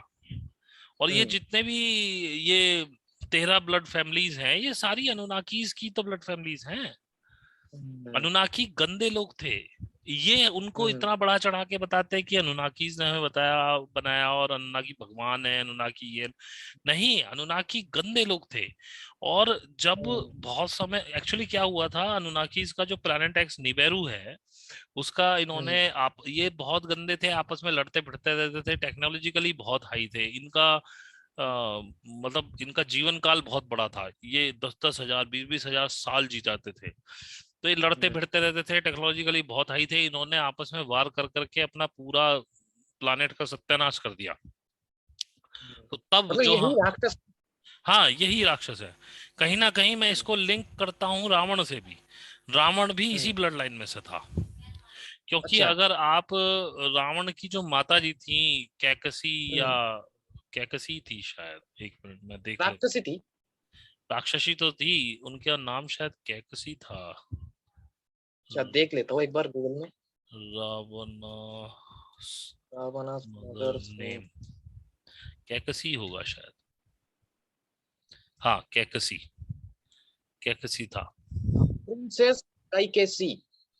कैकसी। हाँ, तो कैकसी। कैकसी जो थी वो रावण की माता थी, और वो राक्षसी थी। और राक्षसों का लगभग नाश किया जा चुका था। तो राक्षस अपने अस्तित्व के लिए लड़ रहे थे। लेकिन इन लोगों के पास कॉन्शियसनेस नहीं होती है, जैसे हम्म, कि अनुनाकीज होते हैं, उन लोगों के पास कॉन्शियसनेस नहीं होती है, वो रीइंकारनेट नहीं होते हैं हमारी आपकी तरह। हमको जिस गॉड ने बनाया उसने हमें कॉन्शियसनेस दी, हम कभी मरते ही नहीं। आप और हम्म, मैं पता नहीं कितने लाख बार जन्म ले चुके होंगे यहाँ पे। हम केवल शरीर बदलते हैं। हमारे शरीर का स्पैन कम होता है, मे बी हम 100 साल जी पाए, 125 साल जी पाए, 80 साल जी पाए। लेकिन यही कॉन्शियसनेस फिर से जन्म लेती है, इस जन्म हम्म, के कुछ एक्सपीरियंस लेके और अपलिफ्ट होती है, फिर दूसरे जन्म में जाती है। तो हम्म, ये विश्रवा ऋषि थे, उनके पास गई और उन्होंने कहा हम्म, मुझे आपसे बच्चे पैदा कराने हैं। पहले हमारे हम्म, यहाँ ऐसा होता था कि लेडीज जा करके ऐसा कर सकती थी। मतलब पहले हम्म, हमारे यहाँ विधवा को भी बच्चे पैदा करने का हक था, महाभारत काल में। हम्म, और हम्म, हमारे यहाँ कुंवारी लड़कियां भी बच्चे, हालांकि उसे अच्छा नहीं माना जाता था, लेकिन कुंती ने देखो कुंवारी ने ही पैदा किया था कर्ण को, इसीलिए बहा दिया हम्म, था। विधवा भी पैदा कर सकती थी, वो किसी ऋषि के साथ आप मांग सकते थे उनसे कि हमें वीर्य दान चाहिए आपका बच्चे पैदा करने के लिए, और इस नोबल कॉज के लिए कोई मना नहीं करता था। तो हम्म, रावण, कुंभकर्ण, विभीषण, ये सब ऐसे ही पैदा हुए थे कैकसी से ही। तो जैसे ही उनका अटैचमेंट हुआ एक ह्यूमन के साथ, तो कॉन्शियसनेस आ गई रावण के अंदर। क्योंकि ये कॉन्शियसनेस अनुनाकीज नहीं पकड़ पाए थे। जो उनका इंकी जो था उनका साइंटिस्ट, उसने खूब काम किया कि मैं इस कॉन्शियसनेस को ले आऊं कैसे ही अपने अंदर, क्योंकि वो रीइंकारनेट होना चाहता था, वो मरना नहीं चाहता था। तो वो नहीं कर पाया, लेकिन उसके लिए उसने उसके लिए मैट्रिक्स डिजाइन किया था। उसमें ओरियंस थे, इंकी था, आर्कन्स थे। ये बहुत अलग, ये इंग्लिश परसेप्शन है। पर कुछ मतलब जिसे हम मैं इसको अगर अपने यहाँ राक्षसों से देखूं, तो राक्षसों ने जब आदमियों के साथ मेल किया तब उन्हें कॉन्शियसनेस मिली, इंटरप्रेट, और वो एक नई प्रजाति बनी, रावण जैसी। तो अगर ये ब्लड लाइंस हैं इंकी वगैरह के, जो ये 13 रेप्टिलियन ब्लड लाइंस जिन्हें बोलते हैं, उसमें एक तो इंकी था, मतलब सर आप एक क्या और बंदा भी था। इन सर एक चीज, आप क्या वही 13 इल्यूमिनाटी ब्लड लाइंस की बात कर रहे हैं? हाँ जो जी, हाँ जी, 13 हाँ रॉक। जी। ये रॉकफेलर रॉकचाइल्ड वाले जो ब्लड लाइंस हैं, ये सब इंकी की ब्लड लाइन है। इसमें दो बंदे थे, एक तो इंकी था और एक बंदा अच्छा था रेप्टिलियन, उसका नाम मैं भूल सर, रहा आज के हूँ। जमाने में, सर एक चीज, आज के जमाने में जितने भी ये सीक्रेट सोसाइटीज या फिर इविल फोर्सेस लगे हुए हैं न्यू हम्म। वर्ल्ड ऑर्डर या फिर बुराई हम्म। का शासन पाने के लिए पूरे धरती पर, हम्म। क्या ये सीक्रेट सोसाइटीज वाले इल्यूमिनाटी या फिर जितने भी और भी सीक्रेट सोसाइटीज है, क्या ये वही राक्षसों के वंशज है या फिर उनका हाँ, रीइंकारनेशन? ये उन्हीं के वंशज हैं, ये मरते नहीं है आसानी से। अभी देखो आप, जो इंग्लैंड की महारानी है वो मरी नहीं है, पता नहीं कितने साल की हो गई है, हम्म हम्म उसको कोई बीमारी नहीं होती, और अभी वो हम्म, मरने वाली है। लेकिन वो मरेगी नहीं, उसको हम्म। शिफ्ट कर देंगे दूसरी बॉडी में, दिखा देंगे कि ये मर गई है। ये लोग ऐसे ही मतलब चलते सर रहते हैं। क्लोनिंग, क्लोनिंग नहीं, मतलब वो क्लोनिंग जिसे कहते हैं। उनका कुछ मैंने कहीं पढ़ा था, एक कुछ छोटा सा कीड़ा टाइप होता है, वो हम्म उनकी नाक में से पता नहीं कहाँ से निकाल के दूसरी बॉडी में डाल देते हैं, तो वो बंदा वो बन जाता है और वहां से वो मर जाता है, उस बॉडी में से निकल जाता है, ऐसा कुछ है। तो वो जो टेक्नोलॉजी है। है वो इनका कल्ट है, वो किसी को बताते नहीं है इस चीज को। ये हम्म इंकी के टाइम से चला आ रहा है, क्योंकि इंकी ने कुछ ह्यूमंस के साथ मीटिंग करके वो 5 उसकी हम्म पीढ़ियां जाकर के ह्यूमन जैसी हुई थी। वो बहुत लंबे हम्म लोग थे। इनकी लगभग ऐसा था, हम्म 30-40 फुट से भी बड़ा था वो। तो इनसे लोग डरते थे, जायंट्स बोलते थे इनको। फिर इन्होंने मीटिंग की है इंडियंस, मतलब इन इंडिजिनस ब्रीड्स के साथ। धीरे धीरे 5वीं पीढ़ी में आके वो हम जैसा हुआ था। तभी से ये लोग अपनी ब्लड लाइन अलग लेके चलते हैं। तभी से ये लोग आपस में भाई बहन शादी करते हैं। ये किसी को अंदर, और जितनी भी ये सीक्रेट सोसाइटी है, इसमें आप एक लेवल के ऊपर नहीं जा सकते हो। ये सिर्फ आपका हम्म यूज करने के लिए आपको एक लेवल तक ही बढ़ाते हैं। उसके हम्म, ऊपर आपको केवल उन्हीं 13 ब्लड लाइन में से बंदे मिलेंगे, बाकी नहीं मिलेगा कोई भी। और ये अच्छा अच्छा इसीलिए ह्यूमंस के साथ अपनी वेटिंग वेटिंग अब नहीं करते हैं। लेकिन फिर भी इनको अच्छा। कॉन्शियसनेस नहीं मिल पाई, फिर भी नहीं हम्म मिल पाई। कहीं ना कहीं वो फिल्टर था इनके साथ, वो इनको इसीलिए कोई पाप पुण्य होता नहीं है। ये लोग शैतान के पुजारी हम्म हैं, ये लोग बच्चों को सेड्यूस करते हैं, परेशान करते हैं। खैर वो एक अलग मैटर है। तो अब मैं, ये मेरे हम्म, को इसलिए बोलना पड़ा सारा चीज, नहीं तो आप एलियंस को समझ नहीं पाते। तो बिल्कुल बिल्कुल। तो सर अभी को एक बेसिक कॉन्सेप्ट मतलब आज हमें मतलब एलियंस फिर ने भी मिल बनाया चुका है। है, हमें एलियंस हाँ, ने एलियंस बनाया ने है। बनाया है। और और जो अब सर होने आपने वाला है, ये मैं भी आपको बहुत शॉर्ट में खत्म करता हूँ उसको, कि वो लोग अब, उन्होंने इनको अल्टीमेटम दे दिया। जैसे, हाँ, इनकी की एक छोटी सी बात रहेगी, जब इनका निबेरू खत्म हो रहा था, तो जो हमारे यूनिवर्स का ब्रह्मा है, हम्म ये उसके पास गए थे हम्म कि भाई हमारा प्लानट हम्म बचाओ, हमें कुछ बताओ। उसने कहा नहीं, हम्म मैं आपकी कोई मदद नहीं कर सकता हूँ, क्योंकि ब्रह्मा के पास सब टेक्नोलॉजी होती हम्म है। उसने कहा नहीं, मैं, आप हम्म अच्छे बंदे नहीं हो, मैं आपकी कोई मदद नहीं कर सकता हूँ। तो इन्होंने हम्म बहुत मिन्नतें की, जिसे हमारे यहाँ कहते हैं ना, तपस्या करा उसने, रावण ने या किसी ने, किसी राक्षस ने। अब ये अनुनाकीज तो इंग्लिश नाम है, हो सकता है हमारे शास्त्रों में इसका कुछ और नाम हो इन लोगों का। मे बी जैसे हम्म त्रिपुरासुर वगैरह थे, वो लोग तपस्या करते थे, ऐसी कोई हम्म नाम होगा इनका। That's all. अभी पूरा हम्म पढ़ा नहीं है हमने, हम उसको लिंक हम्म नहीं कर पाए अनुनाकीज के साथ। तो वो ब्रह्मा ने उसको हम्म वरदान नहीं दिया, लेकिन उन्होंने तपस्या की, तो फिर ब्रह्मा प्रसन्न हुए, उन्होंने कहा हम्म अच्छा, बोले हमारा प्लानट बता दो। बोले मैं ऐसे तो नहीं तुम्हारी मदद कर सकता हूँ, लेकिन मैं तुम्हें एक तरीका बता सकता हूँ हम्म कि आप गोल्ड लेके आओ, हम्म और गोल्ड को कुछ उसने तरीका हम्म बताया कि ऐसे वहां पे करो गोल्ड के साथ, तो वो आपका हम्म एनवायरनमेंट ठीक होता जाएगा। उसके लिए ये प्लानट पे घूम रहे थे, तब इनको अर्थ मिली। अर्थ पे इन्होंने देखा बहुत सारा गोल्ड है, हम्म तो अपने साथ ये एक रेस लेके आए थे, इजिजी बोलते थे उनको। इजिजी से इन्होंने वो सोना हम्म निकालना शुरू किया। लेकिन वो सोना वो इजीजी ने बोला कि यार ये तो हमको पागल बना देंगे, ये तो हमसे सोना ही निकलवाए जा रहे हैं, वो उन्होंने मना कर दिया। फिर उन्होंने ह्यूमंस को डेवलप करना शुरू किया, उनके डीएनए में चेंज करने शुरू किए। तो फिर उन्होंने बोला कि उन्होंने फिर ह्यूमंस को सेक्स करना बताया, ये सब बकवास बातें हैं। हम लोग पहले से जी रहे थे यहाँ पे, हमको पता था बच्चे कैसे पैदा होते हैं। इन्होंने केवल हमको एक जीन दिया जिससे हम इनकी गुलामी कर सके। फिर हम सोना निकालने लगे, ये ले जाते थे वहां पे, इनका काम। हम्म लेकिन आप देखो, जिस समय उसी ब्रह्मा को, क्रिएटर को पता चला कि ये लोग ऐसा कर रहे हैं अर्थ पे, वो सिर्फ आया है और उसने ये बोला है आप यहाँ से दफा हो जाओ।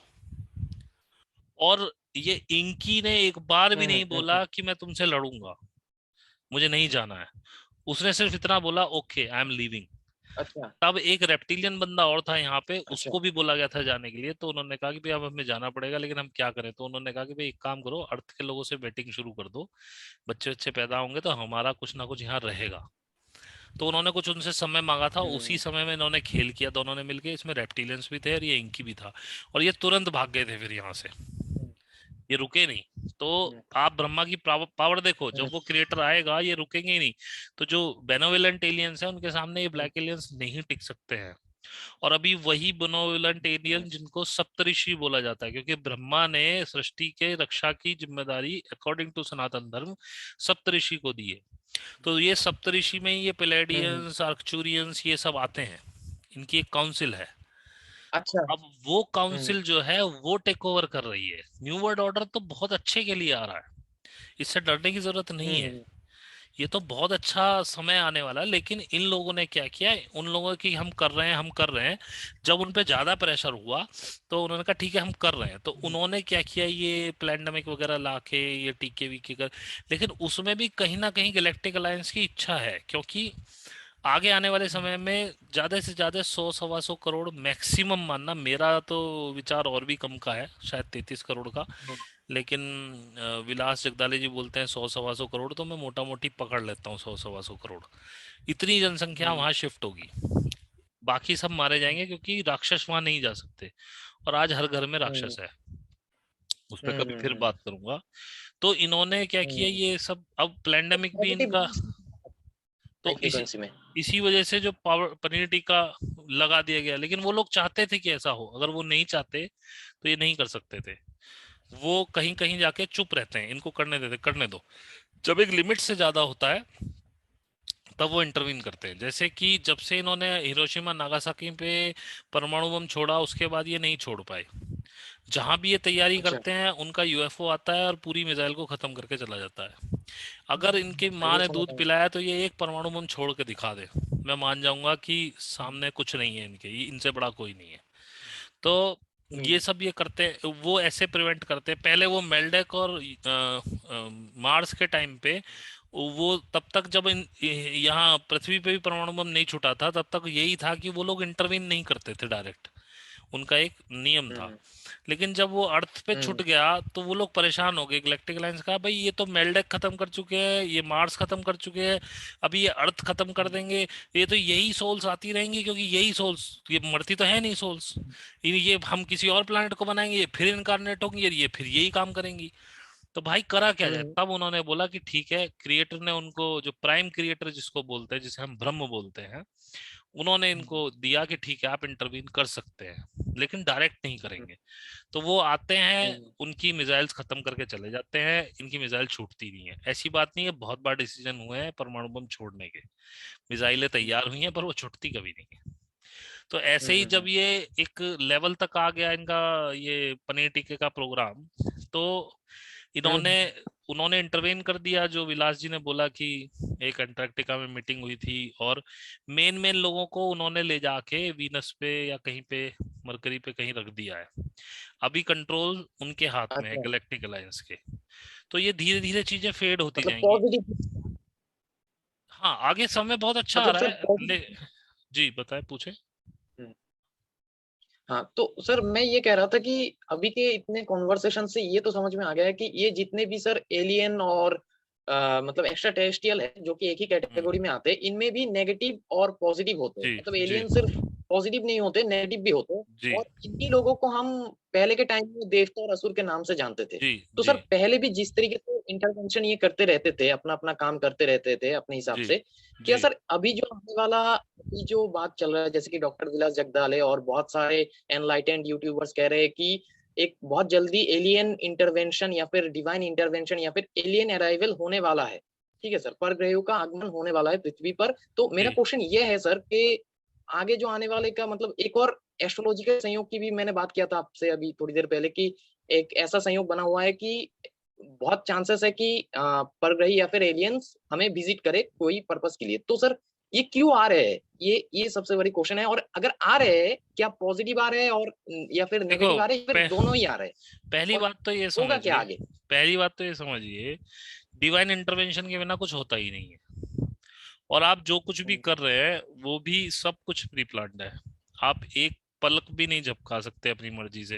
एक तो ये बात क्लियर समझिए, हम्म, ये सब एक खेल चल रहा हम्म, है जिसमें आप बैठे हुए हैं। हम्म, दूसरी बात, हम्म, एलियंस जो खराब वाले थे वो तो यहाँ बहुत सालों से थे। यहाँ खराब और अच्छे एलियंस हम्म, आज भी धरती पे मौजूद हैं। खराब वालों ने ये सारा खेल खिलवाया है, लेकिन खराब वाले भी अच्छे वालों से ऊपर नहीं है, क्योंकि असली चाबी उनके हाथ में है। हम्म, खराब वाले अपनी खुराफात करते हैं, क्योंकि देखो, अगर हम्म, खराब नहीं होगा तो अच्छा कैसे होगा? डार्क साइड नहीं होगी तो ब्राइट साइड का क्या मूल्य रह हाँ ये। जाएगा? क्योंकि अभी जिस जगह पे आप हैं, जिस युग में आप चल रहे हैं, ये ड्युअलिटी का युग है, जिसमें अपना पराया, रात हम्म, दिन, सुख दुख, ये सब होता है।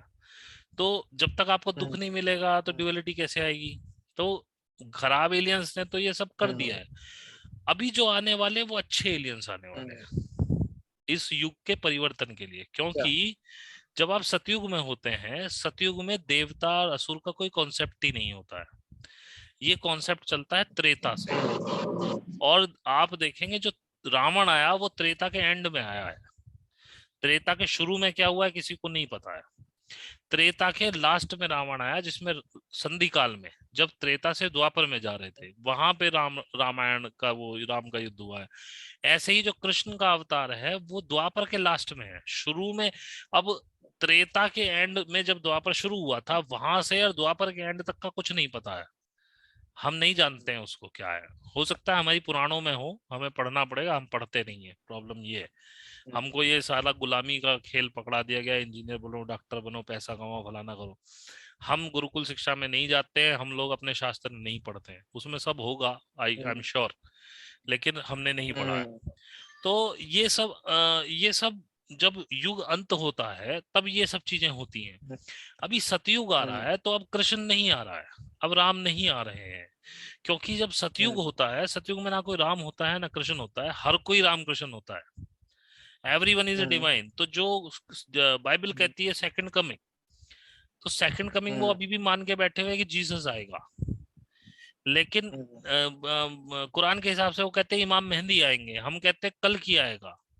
लेकिन that is not about any hmm, person, because सतयुग है, सतयुग में हर कोई राम है, हम्म, हर कोई कृष्ण है। उस लेवल के बंदे होते हैं वहां पे नॉर्मली। हम्म, तो वहां पे कृष्णा हम्म, कॉन्शियसनेस आएगी, क्राइस्ट कॉन्शियसनेस आएगी, इमाम मेहंदी हम्म, कॉन्शियसनेस आएगी, कल की कॉन्शियसनेस आएगी। एवरीबडी इज ए कल की, everybody will be Christ, hmm, everybody will be Imam Mahdi, everybody will be Krishna. तो हमारी कॉन्शियसनेस ही डेवलप हो रही है, हम हम्म, खुद में देवता बन जाएंगे। और जो हमारे यहाँ कहते हैं 33 करोड़ आगे देवी देवता, की तरफ जा रहे हैं। 33 करोड़ देवी देवता, हम्म, उसको कर दिया 33 कोटि देवी देवता की, 33 तरह के देवी देवता हैं। लेकिन I am pretty much sure कि सतयुग में 33 करोड़ लोग जो जाएंगे वही देवी देवता हैं। क्योंकि सतयुग में हम्म, कोई भी कृष्ण राम नहीं होता। वहां पे everybody is a Krishna, hmm, everybody, क्योंकि कॉन्शियसनेस ही ऐसी होती है। हम लुमेरियन टाइम में दोबारा जा रहे हम्म, हैं।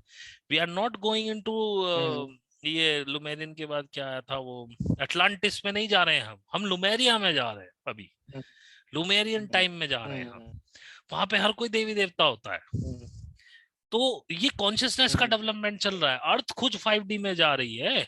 तो आप 4D से नीचे तो अर्थ पे रह ही नहीं सकते हैं इस समय, 3D वाले तो आगे बहुत दुखी होने वाले। जी नहीं। तो उन्होंने नया तरीका निकाल लिया, हम्म, उन्होंने पनीर टिक्का दे दिया, अभी 5G आएगा, अभी कुछ नेचुरल डिजास्टर्स होंगे, कुछ हार्प से होगा, तो ये सब होगा। लेकिन इसमें अच्छे लोग खुद ब खुद बच जाएंगे, प्रकृति उनको बचा के लेके हम्म, जाएगी। इनकारनेशंस हो चुके हैं, हम्म, 1,44,000 हम्म। लोग इस धरती पे भेजे गए हैं, प्लांट किए गए हैं इसी टाइम के लिए।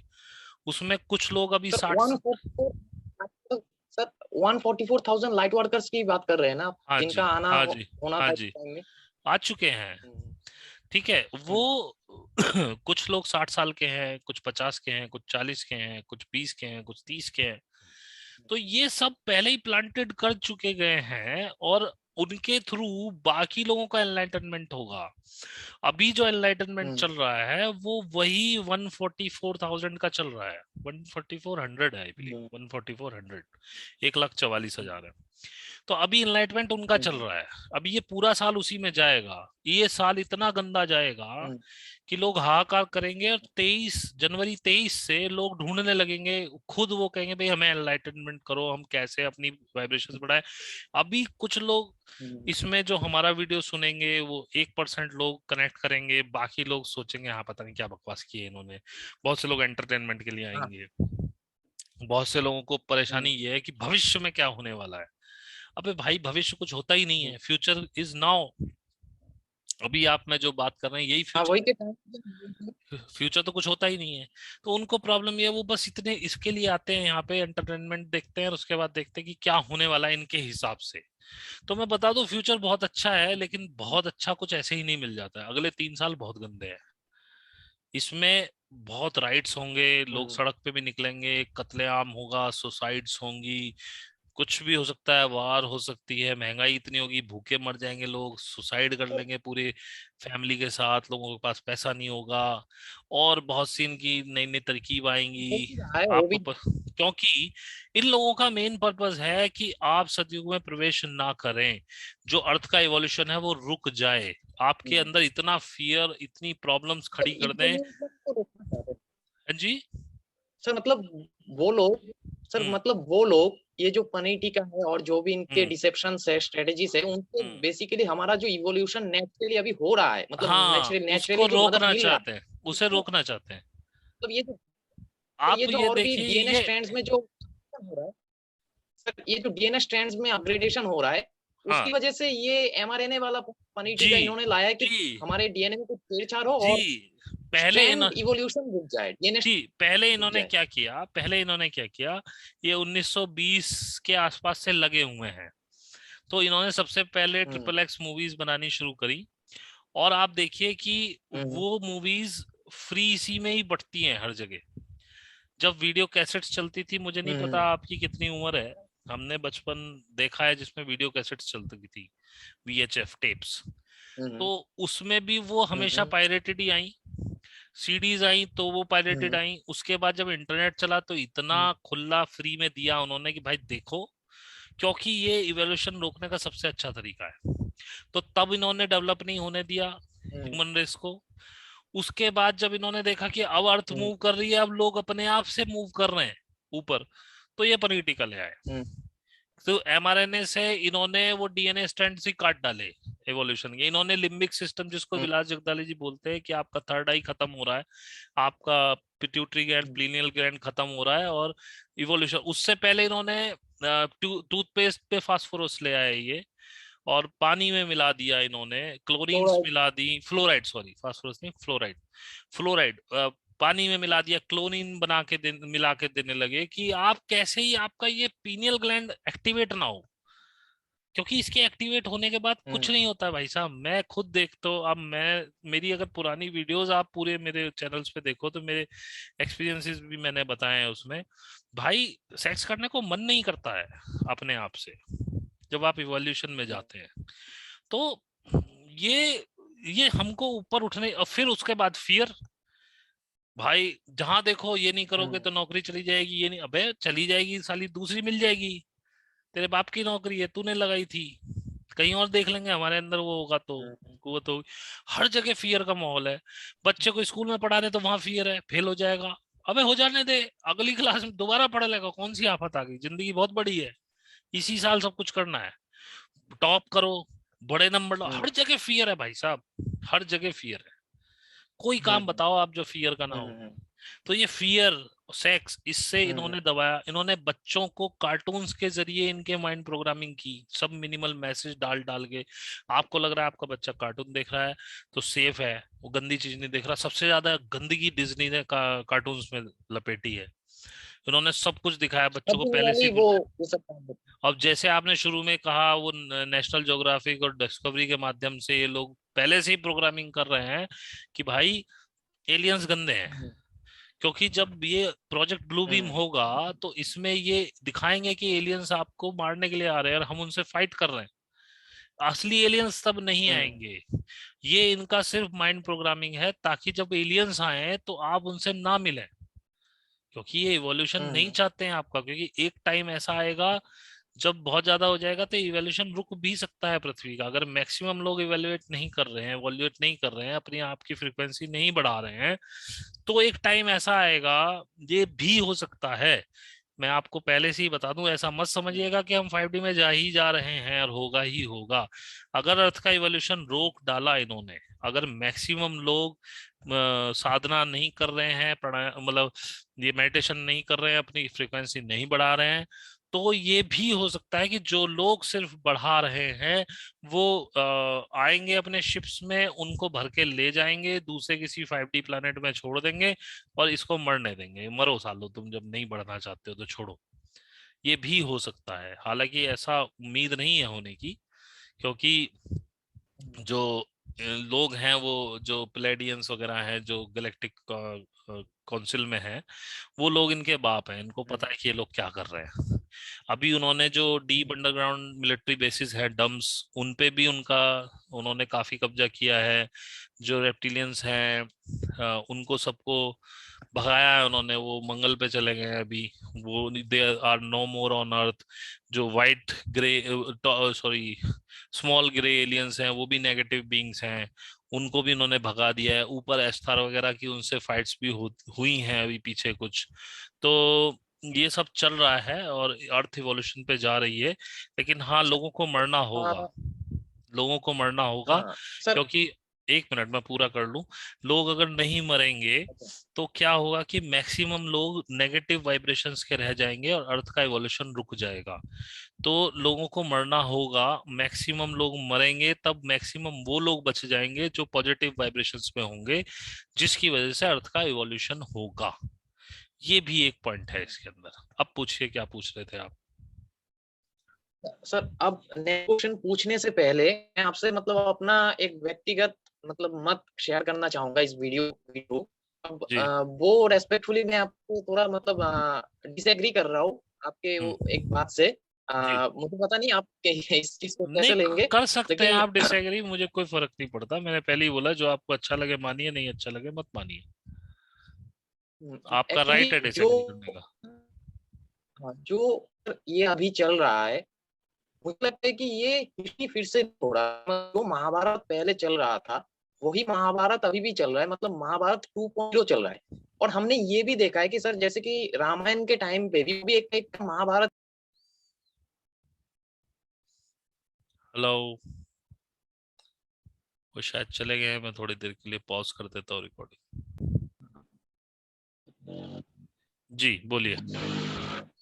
तो सर मैं ये कह रहा था कि जैसे कि पहले भी महाभारत का युद्ध हो चुका, महाभारत के युद्ध मतलब अच्छाई और बुराई के बीच पहले भी बड़े बड़े युद्ध हो चुके थे, और रामायण भी एक तरीके से महाभारत ही था, मतलब वही अच्छाई और बुराई के बीच ही युद्ध चल रहा था। और उसमें भी डिवाइन इंटरवेंशन हुआ था, और उसमें भी मतलब जैसे कि विमान या फिर यूएफओ उसका भी जिक्र जैसे कि आपसे बात हुआ था उस जगह पे। और सर एक चीज तो कॉमन ये है कि रामायण में जितने भी कैरेक्टर्स थे, मतलब बेसिकली रामायण में जो राइटियसनेस का टीम था उसे लीड कर रहा था भगवान राम, या फिर इंसान कह सकते हैं हम, या फिर इवॉल्व इंसान कहते हैं हम राम को, रामचंद्र को। तो जैसे कि पहले भी रामचंद्र जैसे इंसान मतलब पूरे राइटियसनेस के टीम को लीड करके धर्म का स्थापना किया था या फिर राइटियसनेस का स्थापना किया था, और वही राम फिर से रीइंकारनेट करके द्वापर युग में जब फिर से महाभारत चल रहा था, मतलब अच्छाई और बुराई के बीच युद्ध रहा था, वही राम फिर से कृष्ण बन के आए और उन्होंने वही टीम जो फिर से रीइंकारनेट करके आया उनको इकट्ठा। आपका कनेक्शन फिर लूज कर गया। हेलो। हाँ, दोबारा रिकॉर्ड। आपका कनेक्शन चला गया। वो दोबारा से बताइए वहां से जो बोले हाँ आपने इसका कि राम री इनकारनेट करके द्वापर में आए कृष्ण के रूप में। हाँ रिकॉर्डिंग रिकॉर्डिंग तो चल रहा है ना। हाँ, रिकॉर्डिंग चल रहा है। अच्छा, तो मैं ये कह रहा था कि वही राम जो मतलब कृष्ण बन के आए थे वही सेम चीज करने के लिए, मतलब धर्म का विजय करवाने के लिए, राइटियसनेस को जिताने के लिए, अनराइटियसनेस को हराने के लिए। तो सर हाँ। मुझे लगता है कि जैसे कि आपने कहा था कि हम सभी पता नहीं कितने सालों से रिइंकारनेट कर रहे हैं यहाँ पर, मतलब हम्म। सेम सोल अलग अलग बॉडीज चेंज कर रहा है। तो सर हम्म। मुझे पर्सनली ये लगता है कि ये जो अभी महाभारत चल रहा है, मतलब हम्म। अच्छाई और बुराई के बीच, हम्म। वही सेम चीज एक नए सिरे से चल रहा है, मतलब एक नए वर्जन में चल रहा है, लेकिन हो रहा है वही सेम चीज जो पहले भी हुआ था। और देखिए। यहाँ पे मेरा कहने का मतलब सर, मतलब मेरा कहने का ये तात्पर्य है कि पहले के जितने भी मतलब पॉजिटिव बींग्स थे जिन्होंने अच्छाइयों की तरफ लड़े थे, जैसे कि राम कृष्ण और उनका टीम था, मुझे लगता है कि वही राम वही कृष्ण अभी इस टाइम में भी मतलब इंकारनेट करके आ चुके हैं, जिसे हिंदुइज्म में कल्कि कहते हैं और बाइबल में जीसस सेकंड कमिंग कहते हैं, और इमाम मेहदी कहते हैं इस्लाम में, और बुद्धिज्म में कहते हैं माइत्रेया और द फ्यूचर बुद्धा। और अगर वो आएंगे, आप भी ये कहते हैं कि अगर वो आएंगे, वैसे आप नहीं मानते लेकिन आप ये भी कहते हैं कि अगर वो आएंगे उनका पूरा टीम आएगा। तो सर मैं ये मानता हूँ कि रीइंकारनेशन एक साइकिल होता है, और बार बार रीइंकारनेट करते हैं, मतलब ये जितने भी पॉजिटिव सोल्स वही सेम काम करने के लिए, लेकिन अलग अलग तरीके से, शायद वो लोग आज के समय में अलग अलग रूप से अलग अलग तरीके से वही काम कर रहे हो। और जो आप सर ये कहते हैं कि कल की कॉन्शियसनेस आएगा सभी कल की बनेंगे, मैं उससे भी एग्री करता हूँ, क्योंकि आने वाला टाइम ऐसा आ रहा है कि एक कृष्ण नहीं होगा, सभी कृष्ण होंगे, और जितने भी मतलब इंसान यहाँ पर जिएंगे वो सभी कृष्ण ही होंगे, क्योंकि कृष्ण नहीं बनेंगे, उस लेवल तक नहीं जाएंगे, तो आप ही कहते हैं कि 5D अर्थ में जाना इम्पॉसिबल है। तो ये मेरा एक अलग मत है। तो वैसे टॉपिक इस पर नहीं है सर। क्वेश्चन अब ये है कि जो डिवाइन इंटरवेंशन की बात चल रही थी, जो कि पहले भी हुआ, तो अभी ये जो एलियंस आ रहे हैं, मतलब जिसका एस्ट्रोलॉजिकल संयोग भी बना हुआ है, विलास जगदाले भी कह रहे हैं कि बहुत जल्दी होने वाला है, मेरा सर आपसे ये क्वेश्चन है कि आपने जो कहा कि पॉजिटिव एलियंस आ रहे हैं, तो ये किस लिए आ रहे हैं, मतलब इनका बेसिक मकसद क्या है और ये क्या करेंगे, किस लिए आ रहे हैं, क्या करेंगे, और टाइमलाइन क्या क्या हो सकता है सर, मतलब किस समय में वो मोस्ट प्रोबेबली आ सकते हैं देखिए, और क्यों आ पहले सकते पहली बात तो मैं आपको बताऊं, आपको हर युग में जाना पड़ेगा। अगर आप कहते हैं हैं? राम कृष्ण नहीं थे, कृष्ण राम नहीं थे, हम्म, बुद्ध कृष्ण नहीं थे, हर युग में कहाँ किस चीज की आवश्यकता है उस हिसाब से आते हैं। राम के हम्म, काल में सब चीजें पहले से तय हो चुकी थी, अच्छाई बुराई हम्म, सब कुछ सेट था वहां पे। लेकिन अ, त्रेता आगे लास्ट होते होते जो रावण का काल था उसमें राक्षसों के आतंक इतने बढ़ चुके थे कि दशरथ और जनक अपनी अपनी वहां तो टेरिटरीज को संभाले हुए थे, लेकिन बहुत से राजा जनक और दशरथ नहीं थे, इतने शक्तिशाली हम्म, नहीं थे कि रावण को रोक सके। तो राम का हम्म, उदय जो हुआ था वो केवल एक पर्टिकुलर चीज को खत्म करने, राक्षसों का अंत करने के लिए हुआ था। वो अच्छाई बुराई के कुछ नहीं था उसमें। क्योंकि रावण की एक संस्कृति थी जिसे रक्ष संस्कृति बोलते हैं। एक आचार्य चतुर्सेन की किताब है वयम रक्षा में, अगर आप उसे पढ़ें तो आपको वो कहता हम्म, था, जिसके पास भी जाके कहता था या तो मुझसे युद्ध करो या मेरी संस्कृति कबूल करो, मुझे अपना राजा मानो। और उसकी संस्कृति में सब कुछ हाँ, बहुत खुला खुला था। वो ये कहता था हम सब हम्म, राक्षस हैं, अगर आप राक्षस संस्कृति संस्कृति पकड़ते हैं तो मैं आपकी रक्षा भी करूंगा, अगर आप पे कोई हमला करेगा तो मैं आपको हम्म, सेव करूंगा। लेकिन मेरे यहाँ हम्म, संस्कृति ये है, अगर मुझे कोई औरत पसंद है तो मैं उसे उठा के ले जाऊंगा, लेकिन मैं उसके हम्म, साथ कुछ नहीं करूंगा जब तक उसकी मर्जी नहीं होगी। लेकिन हम्म, और स्त्री इतनी खुली हुई थी उनके सामने, वो कहीं भी किसी के साथ भी रमण कर सकती हैं जिससे उनका मन करे। और हम्म, कुछ चीजें बड़ी अच्छी भी थी उसमें, लेकिन हर चीज अच्छी और हर चीज खराब भी नहीं होती है। तो जब खराबी ज्यादा होने लगी और वो फोर्स करने लगा अपनी संस्कृति को सब पे कि या तुम मुझसे लड़ो या मेरी संस्कृति मान लो, तो हम्म, उसका अंत करने के लिए राम आए थे। राम ने कोई अच्छाई बुराई का अंत नहीं किया था, और उन्होंने केवल राक्षसों का अंत किया था। अब अगर आप बात करें हम्म, द्वापर की, तो द्वापर में जो महाभारत हुआ था उसमें जो कृष्ण ने कौन सी बुराई का अंत किया? किसी भी बुराई का अंत नहीं किया हम्म, कृष्ण ने। कृष्ण ने उस समय की टेक्नोलॉजी का अंत किया। जितने भी योद्धा थे सारे मारे गए पांडवों के अलावा। सारी हम्म, टेक्नोलॉजी जितनी भी थी, कृपाचार्य एक बहुत बड़े टेक्नोलॉजिस्ट थे, आयुध निर्माणी थे, एक तरह से मिसाइल मैन थे वो। कृपाचार्य बचे थे, वो अमर है क्योंकि, लेकिन कृपाचार्य की बनाई हुई एक एक टेक्नोलॉजी खत्म हो गई थी, सारे अस्त्र खत्म हो गए थे, दुनिया खत्म एक तरह से हो गई थी। वो कलयुग के परिवर्तन का समय था, क्योंकि टेक्नोलॉजी इतनी हाई पहुंच चुकी थी, आपस में इतने हथियार बना लिए थे कि अगर वो आपस में चल जाए तो पता नहीं पूरा ब्रह्मांड खत्म हो जाए। तो कई अस्त्र तो ऐसे थे हम्म, जो वो लोग ही मार दिए गए उन अस्त्रों को चलाने से पहले। तो वो टेक्नोलॉजी इनके साथ चलेगी कि वो अस्त्र चलेगा कैसे, जिसे ब्रह्मास्त्र कहते थे, पशुपतास्त्र कहते थे। ये अर्जुन के पास भी थे, लेकिन ये कभी इस्तेमाल ही नहीं किए गए, क्योंकि उनको पता था अगर ब्रह्मास्त्र चलेगा तो पूरा ब्रह्मांड खत्म हो सकता है। तो और हम्म, जिसके पास वो टेक्नोलॉजी थी, जैसे कर्ण वगैरह के पास, उनको खत्म कर दिया गया। तो वो तो टेक्नोलॉजी का अंत करने आए थे। वो किसी अच्छाई बुराई से, क्या बुराई थी मुझे बताओ पूरे महाभारत के युद्ध में?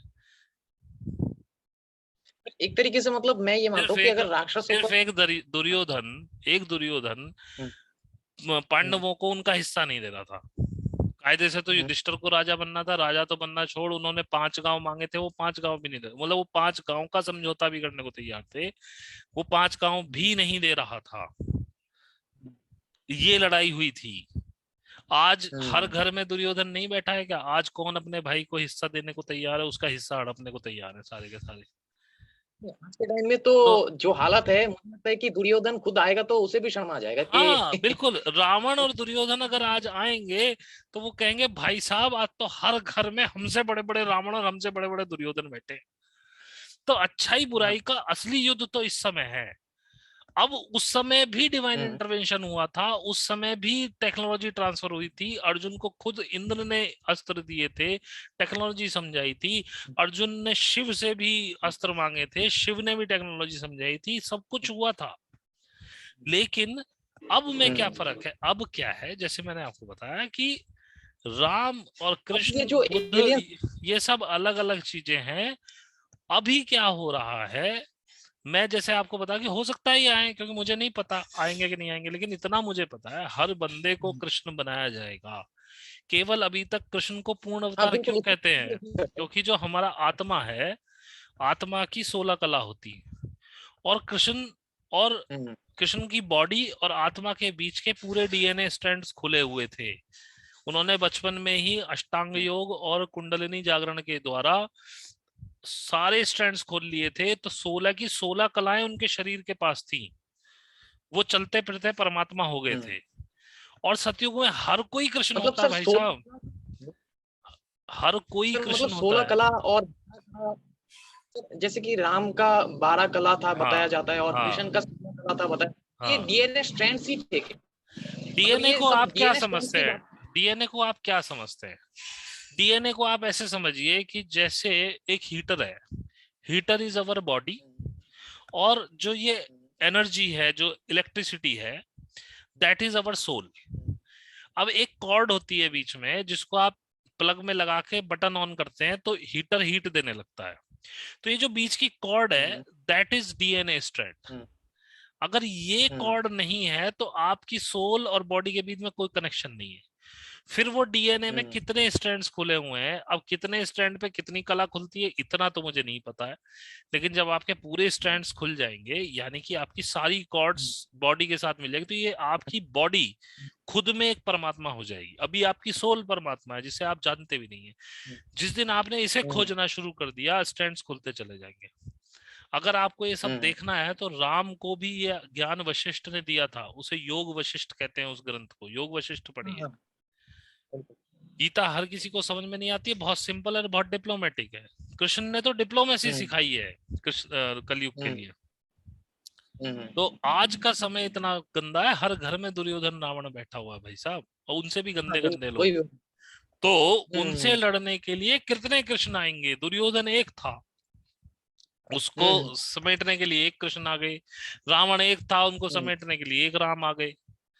अब हर घर में दुर्योधन वो है, तो हर घर में ही कृष्ण को पैदा होना पड़ेगा। तो इस पनीर टीके किशन बनना पड़ता है, किससे कैसा बनना पड़ेगा। इस पनीर टीके के माध्यम से बहुत से दुर्योधन, कंस, रावण खत्म कर दिए गए हैं। और ये बात हम्म, भी आप मेरी जान लेना, जो अच्छा आदमी है, या तो उसने लगवाया हम्म, नहीं है, किसी भी कीमत पे प्रकृति ने उसे सेव कर दिया किसी भी तरह से। चाहे समझ गया। उसको विलास जगदाले की वीडियो मिल गई हो, चाहे मेरी मिल गई हो, हम्म, चाहे विश्वरूप राय चौधरी की मिल गई हो। मुझे भी सबसे पहले विश्वरूप राय हम्म, चौधरी की मिली थी। तब तक हमें ये हम्म, पनीर टिक्का का खेल नहीं पता था, बस हमें इतना पता था कि ये प्लेंडेमिक है। उसके बाद हम्म, हम घूम के अपने आप विलास जगदाले पे पहुंच गए, तो उन्होंने सारा खेल समझाया, तो हमें पहले से समझ में आ गया, तो हम बच गए। ऐसे ही हम्म, सोल्स को बचाया गया है। लेकिन जो, अब मेरी सुन लीजिए, मेरी सगी माँ, सगा भाई, मैंने मना हम्म, किया, भाई मत लगवाना। मैंने कहा आप हम्म, पे फोर्स भी होगा कि शायद आपकी नौकरी चली जाए, कुछ नहीं होगा, नौकरी छोड़ देना, इसे मत लगवाना। वो लगवा के बैठे, हम्म, उन्होंने बच्चों के भी लगवा दिया है, हम्म, मेरे कहने के बावजूद। क्योंकि भाई साहब अब कोई दुर्योधन, कोई रावण, कोई कंस नहीं बचेगा। कुछ इसमें हम्म, समेट दिए जाएंगे, बाकी कुछ और तरीके से समेट दिए। और जो अच्छे लोग हैं, हम्म, जो कृष्ण बनने के लायक हैं, उनको प्रकृति सेव कर देगी। आगे आने हम्म, वाले 3 साल इतने कठिन हैं, इतने कठिन हैं। हम्म, जो जगदाले जी कहते हैं, मैं बिल्कुल मानता हूं उनकी बात को। घर में आपके कम से कम, वो तो कहते हैं 10-11 महीने का अनाज होना चाहिए, मैं कहता हूँ 2-2.5 साल का आपके पास अनाज होना चाहिए। आपके पास पानी की व्यवस्था होनी चाहिए, अपना हैंडपंप होना चाहिए घर के अंदर। आपके अंदर, घर के अंदर हाथ से गेहूं पीसने की चक्की होनी चाहिए। आपके पास सोलर एनर्जी हम्म, होनी चाहिए। इतनी चीजें आपके घर में होनी चाहिए कि आपको 2.5 साल घर से बाहर निकलने की आवश्यकता ना पड़े। और आप देखिएगा, जैसे जैसे मैं अपनी बताऊं, जैसे जैसे मैं स्पिरिचुअल पाथ पे आगे बढ़ता जा रहा हूँ, मुझे अकेलापन बहुत अच्छा लगता है। मुझे लोगों से मिलना पसंद नहीं है, हम्म, लोगों से बात करना पसंद नहीं है, मैं कहीं बाहर नहीं जाता हूँ। आप बिना हम्म, मोबाइल के नहीं रह सकते हैं अधिकतर लोग। एक दिन बंद करके देख लो, पता चल जाएगा कितनी तड़प होती है। ये मैंने नहीं वॉच बिल्कुल किया सच था। है। जब पहला लॉकडाउन लगा था, तो मेरा मोबाइल खराब हो गया था, एक दिन चार्ज नहीं हो रहा था, तो मैं हम्म, रात भर तड़पा इसके लिए, जैसे जलबिन मछली। मैंने कहा ये तो बहुत गंदी चीज है। हम्म, मेरे को समझा दिया गया, मैंने उठा के एक तरफ रख हम्म, दिया, इसके मैक्सिमम चीजें इंस्टॉल कर दी। और आज मैं अपने घर में इतना खुश हम्म, रहता हूँ, अपने कमरे में मुझे जरूरत नहीं है, बच्चे आ जाते हैं, मैं उनके साथ प्यार से बात करता हूँ, वो ना भी आए तो मुझे फर्क नहीं पड़ता। तो ये इसी तरह से डेवलप हम्म। कर देगी कुदरत आपको। क्योंकि एक समय आने वाला है जब आपको फिर से अंदर सर बंद तो होना पड़ेगा, आपको फिर से अंदर बंद होना पड़ेगा। तो सर। उस समय एलियंस आएंगे, एलियंस आएंगे इन डार्क फोर्सेस से लड़ने के लिए, जिसको कुरान में याजूज माजूज की हम्म, जंग बोला गया है। याजूज माजूज कोई नहीं है, एलियंस हम्म, है। वो जो मोहम्मद साहब ने देखा था कि हम्म, एक दीवार के पीछे से निकलते हैं, वो दीवार में पोर्टल खुलता हुआ देखा था उन्होंने, उसमें से वो एलियंस निकल रहे थे। तो उन्होंने बोला याजूज माजूज की जंग होगी, वो दीवार हम्म, के पीछे है, एक कौम है बड़ी खतरनाक है, वो बाहर निकलेंगे। और बड़े उन्होंने वो अजीब अजीब लोग देखे थे। एलियन किसी भी तरह का हो सकता है, उसकी आंखें बड़ी हम्म, हो सकती है, उसकी इतनी बड़ी एक ही आंख हो सकती है मुंह पे, उसके बहुत बड़े बड़े हो सकते हैं, हथियार गजब गजब के। वो आएंगे इन डार्क फोर्सेस से लड़ने के लिए। उसी को मोहम्मद साहब ने बोला कि तो सर कत्लेआम मचेगा। और उस समय आपको लॉक किया जाएगा ये घर जो के अंदर, 1 मिनट पूरा कर दूं। उस समय आपको लॉक किया जाएगा बताता हूँ। आपके घर के अंदर, और उसमें में जो भी बाहर निकलेगा, जो भी बाहर निकलेगा वो मारा हम्म, जाएगा। या तो उसे डार्क फोर्सेस मार देंगी, या एलियंस की गोलियां मार देंगी, या लेजर, जो भी उनके पास हथियार होंगे। तो जो विलास हम्म, जगदारे बोल रहे हैं कि अभी देखो, ये अमेरिका वाले अपने टैंक्स पे लेजर फिट कर रहे हैं, अपने एरोप्लेन्स में लेजर फिट कर रहे हैं, क्यों कर रहे हैं? वो इसीलिए कर रहे हैं कि जब असली हाँ हाँ। एलियंस आएंगे उन्हें मारने के लिए, उन्हें पता है कि ये होगा, हम्म, लेकिन फिर भी नहीं मान रहे हैं अपनी कहानी से। और उनकी टेक्नोलॉजी इतनी हाई है, उन्हें ये भी पता है कि हम उनसे नहीं लड़ सकते, पर पता नहीं, फिर भी दिमाग में वो चश्मा चढ़ा हम्म, हुआ है ना, दुर्योधन है ना वो तो कहेगा कि मैं जीतूंगा। हम्म, तो वो अपना हम्म, पूरा प्रयास कर रहे हैं आपको नेगेटिव वाइब्स में ले जाने के लिए। और एलियंस ने कहा, उन्होंने इन्हीं के हाथों से मरवा दिया लोगों को। अब आप समझो, अगर ये पनीर टिक्का नहीं मिलता लोगों को, तो यही लोग नेगेटिव वाइब्स फैला रहे होते, अभी भी फैला रहे हैं। उन्होंने इन्हीं के मतलब हाथों सब से, कुछ डिवाइन। अरे सर सुनिए, उन्होंने इन्हीं के हाथों से इन्हीं के हथियार को मार दिया। अगर ये सारे लोग जिंदा रहते तो नेगेटिव वाइब्स ज्यादा होती, पृथ्वी नहीं जाती पॉजिटिव की तरफ। उन्होंने इन्हीं के हाथों हम्म, इन्हीं के हथियार को बर्बा दिया, और नेगेटिव जो वाइब्रेट करने वाले लोग हैं वो खत्म हो गए, खत्म हो जाएंगे अगले 2 साल में। तो अर्थ पॉजिटिव हम्म, को मूव करेगी, फिर मैक्सिमम लोग पॉजिटिव हम्म, वाइब्स वाले होंगे। इनके समझ में नहीं आ रहा है कि, क्योंकि मैंने बताया ना, वो बहुत ऊंचा खेलते हैं। वो इनके बाप हैं सोचने में, उनको सब पता है ये क्या कर रहे हैं, क्योंकि जो ये कर रहे हैं, जो ये सोचते हैं कि हम कर रहे हैं, वो उन्हीं के टेलीपैथिक मैसेज हैं जो इन तक गए हुए हैं और वो कर रहे हैं। ये सोचते हैं कि हम माइंड प्रोग्रामिंग करनी हम्म। जानते हैं, तो वो नहीं जानते, वो तुम्हारे बाप है भाई, और उनकी टेक्नोलॉजी यूज कर रहे हो मतलब तुम। उनकी जो सड़ी हुई मतलब सर यहाँ टेक्नोलॉजी पे थी, एक चीज मैं कहना चाहूंगा वो कि गंदे एलियंस ने ली, सर एक और चीज वो गंदे एलियंस ने इनको दी। और ये सोचते हैं कि उनके अच्छे एलियंस के पास ये टेक्नोलॉजी नहीं है। अबे वो बाप है तुम्हारे। जी पूछिए, अब क्या पूछ रहे थे? सर, सर, यहाँ पे एक चीज मैं कहना चाहूंगा कि जो हमारे शास्त्रों में पुराणों में लिखा, आपका फिर कनेक्शन चला गया।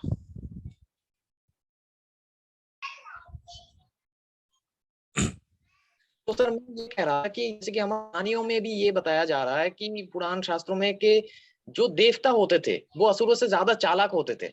मतलब जी वो इंटेलेक्चुअल उनके तुलना में बहुत ज्यादा होते थे, और वो अपने मतलब क्लेवर आइडियाज और प्लानिंग से ही मतलब हमेशा चाहे असुर कितने ताकतवर हो उनको हरा देते थे, और अंत में जीत देवता की होती थी। तो जी सर ये तो एक तरीके से वही बात आप जो कह रहे हैं कि जो ईटी है या फिर पॉजिटिव एलियंस है, बिगिनिंग में भी वहां पे और हर चीज में इंटेलेक्ट कैपेसिटी और हर चीज उनके आगे ही है, ये जी एडवांस्ड ही है। जी। तो इनके सामने ये टिकेंगे नहीं। नहीं, ये तो सिर्फ एक टाइम है। एक्चुअली क्या है, हम्म, इस समय एक टाइम चल रहा है कलयुग का, जिसमें हमारी अर्थ को, हम्म, इस पूरे सोलर सिस्टम को हमारे एक एक हॉलोग्राम में रखा गया है, आइसोलेट करके हम्म, बाकी के प्लैनेट्स से। हमको नहीं पता बाकी के प्लैनेट्स कहाँ हैं, क्या है वहां पे, कहाँ जीवन है, कहाँ है। वो लोग हमसे आके इंटरेक्ट नहीं करते हैं। अगर आप बाइबल की हम्म, से भी पहले के काल में जाएंगे, तो ये लोग आते थे, हम्म, हमसे मिलते थे। उस समय हम्म, अर्थ की वाइब्रेशंस कुछ और थी, हम लोग आइसोलेटेड नहीं थे। लेकिन अब ये हम्म, आइसोलेशन का उसमें क्या होता है, किसी और प्लेनेट पे अगर कोई गलती करती है कोई सोल, तो उसको अर्थ पे भेज देते हैं, क्योंकि अर्थ पे जीवन सबसे ज्यादा डेंस है इस समय। तो ये एक तरह से लोगों की जेल है, सोल के लिए जेल है ये अर्थ। तो अभी क्या है कि वो, अभी हम एज ऑफ पाइसिस में जा, एज ऑफ एक्वेरियस में जा रहे हैं, एज ऑफ पाइसिस से। तो अच्छा समय आ हम्म, रहा है। तो अब हम उस हम्म, आइसोलेशन से निकलेंगे, और अब जो समय आने वाला है जिसमें हम दूसरे प्लैनेट्स पे जाएंगे, दूसरे प्लैनेट्स के लोग हम्म, हमारे प्लैनेट पे आएंगे, हमारे इंटरगैलेक्टिक टर्म्स बनेंगे, हमारे व्यापार अच्छा, चलेंगे उन लोगों के साथ। हम वीनस पे कुछ भेजेंगे, हम मरकरी से कुछ मंगाएंगे, वीनस से कुछ मंगाएंगे। ऐसा खेल चलने वाला है। तो अभी क्या अच्छा, है, अच्छा। अब ये लोग जो जैसे आपने पूछा था किस समय तक आएंगे, तो देखो इस बात का मैं ठीक ठीक तो हाँ। नहीं बता सकता हूँ, लेकिन मेरी अंदाजा ये है कि अगर ये 2022 में प्रोजेक्ट ब्लू बीम कर देते हैं, तो वो 23-24 तक कहीं आ जाएंगे। अगर ये 23 में करेंगे, हम्म, तो 24-25 तक कहीं वो आएंगे। 26 से पहले अच्छा। पहले या 26 तक वो आ जाएंगे हर हाल में। क्योंकि एग्जैक्ट हमारे पास कोई डेट नहीं है, क्योंकि उनका प्लान परिस्थिति के हिसाब से आगे पीछे होता रहता है। और हम्म, जैसे आपने पूछा था project blue beam, blue beam क्या है? प्रोजेक्ट ब्लू बीम में इन लोगों ने कुछ तो सैटेलाइट्स छोड़े हैं अंतरिक्ष में, जिनकी कैपेबिलिटी हम्म, है कि वो 7D, 7 डायमेंशन, वैसी डायमेंशन हम्म, नहीं जो हम उसमें स्पिरिचुअल पाथ में बताते हैं, वो डायमेंशन नहीं, जो नॉर्मल डायमेंशंस हैं, उसमें 7th D तक का वो प्रोजेक्शन कर सकते हैं किसी भी चीज को। तो आपको हम्म, हवा में एलियंस के बड़े बड़े शिप्स दिखाई देंगे, और बिल्कुल रियल जैसे। और वो इतने रियल होंगे अच्छा। कि अगर आप उस पे, अगर वो बहुत नीचा है और आपने उस पर कोई रोशनी मारी, तो वो पलट के रिफ्लेक्शन भी आएगा उसका। वो ऐसा होलोग्राम होगा, अच्छा। लेकिन वो सब फेक होगा। और उसमें वो लोग कुछ बोल भी सकते हैं ऊपर से कि हम आपको हमला करने आ रहे हैं, या हमारे आप अधीन हो जाओ, हमारी गुलामी स्वीकार कर लो, ऐसा कुछ डराने वाला भी होगा, क्योंकि बात है वाइब्रेशन लो करने की। उसके बाद ये लोग फेक एक वो वॉर बनाएंगे जिसमें, जैसे जगदाले जी बोलते हैं, ऑस्ट्रेलिया चाइना इंडिया मिलके उन पे हमला करेगा। अब इसके पीछे क्या कारण है वो तो जगदाले जी को पता है, लेकिन ये एक फाइट दिखाएंगे उन लोगों के बीच में आपको सिर्फ डराने के लिए कि एलियंस आ गए, हम पे कब्जा करना चाहते हैं। और मैं हमेशा कहता हूँ एलियंस इतने स्मार्ट रेस हैं, आपसे सारी टेक्नोलॉजी उन्होंने आपको दी है, तो वो आपकी टेक्नोलॉजी से कैसे मर जाएंगे भाई? वो सिर्फ आपको हाँ डराने के वही लिए, तो। क्योंकि उसके बाद रियल एलियंस आएंगे जो प्लेडियंस वगैरह आएंगे अपने शिप्स लेकर के। अच्छा अच्छा। वो आपके एवोल्यूशन के लिए आएंगे, जो लोग हायर वाइब्रेशन में पहुंच रहे होंगे उस समय। ऐसा मुझे हम्म कहीं से वो मिला था कि शायद वो अपने शिप में उनको लेकर के भी जाएं, और उनके पास कोई हम्म। शिप में कोई मशीन होगी जिसमें आपके फिजिकल बॉडी में भी कुछ चेंज किए जाएंगे। वो बिल्कुल भी पेनफुल नहीं होगा, लेकिन अच्छा। क्योंकि 5D में जाने के लिए आपको कार्बन कार्बन बॉडी से क्रिस्टलाइन बॉडी में जाना पड़ता है, तो वो उसमें हेल्प भी हम्म। करेंगे कुछ लोगों की। तो ये सब है। और बताइए क्या पूछना चाहते हैं? मेरे हिसाब से आपके सारे सर ये जो क्वेश्चन। प्रोजेक्ट मतलब सर ये जो प्रोजेक्ट ब्लू बीम है ये रियल एलियन से आने से पहले होगा, मतलब जी प्रोजेक्ट ब्लू जी। बीम ये जितने भी सीक्रेट सोसाइटीज वाले हैं हाँ, ये डिसेप्शन एग्जीक्यूट करेंगे ये जो रियल फेक एलियंस है उनके आने से ये पहले। फेक एलियन इन्वेजन है, आपको डराने के लिए। फेक। हाँ हाँ, हाँ। मतलब ये होलोग्राफी 74 एलियन हाँ डिसेप्शन जो है हाँ ये रियल एलियंस के आने से, रियल पहले एलियन या होगा, फिर पॉजिटिव मतलब पॉजिटिव एलियन के जी आने से पहले ये लोग पहले करेंगे। होगा जी, आपको डराने तो के सर लिए। ये जो पहले, और ये तो सर आपको ये जो क्वेश्चन मेरा बिल ये है कि सर ये जो पहले ये लोग कर रहे हैं पॉजिटिव एलियंस के पहले मतलब। आपका साउंड चला गया।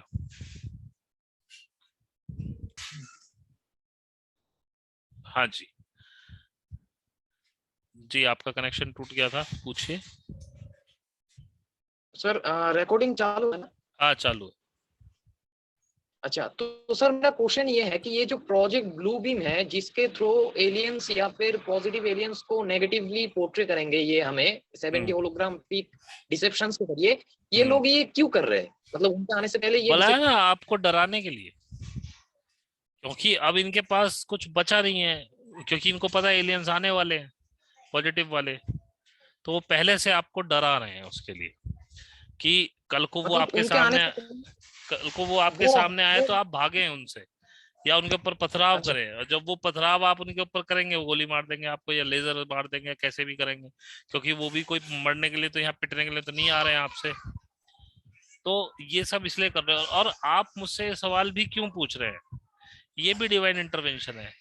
क्योंकि इस वीडियो को जो भी 2 4 5 10 1000 500 लोग जो भी देखेंगे, उनके माइंड में ये चीजें हम्म पहले से सेट हो जाए कि जब वो एलियंस आएंगे तो वो समझेंगे हाँ ठीक है यार ये फेक है। अब जितने लोग बेवकूफ हैं हम्म वो डरे, क्योंकि वो तो वैसे भी हम्म पनीर टिक्का खा के मौज ले रहे हैं, तो वैसे भी साल 2 साल के मेहमान है। हम्म तो हम्म ये भी डिवाइन इंटरवेंशन है कि ये अवेयरनेस फैलाई जा रही है इस फेक एलियन इन्वेजन की, क्योंकि जिन लोगों को बचना हम्म। है उन तक ये इंफॉर्मेशन पहुंच जाए।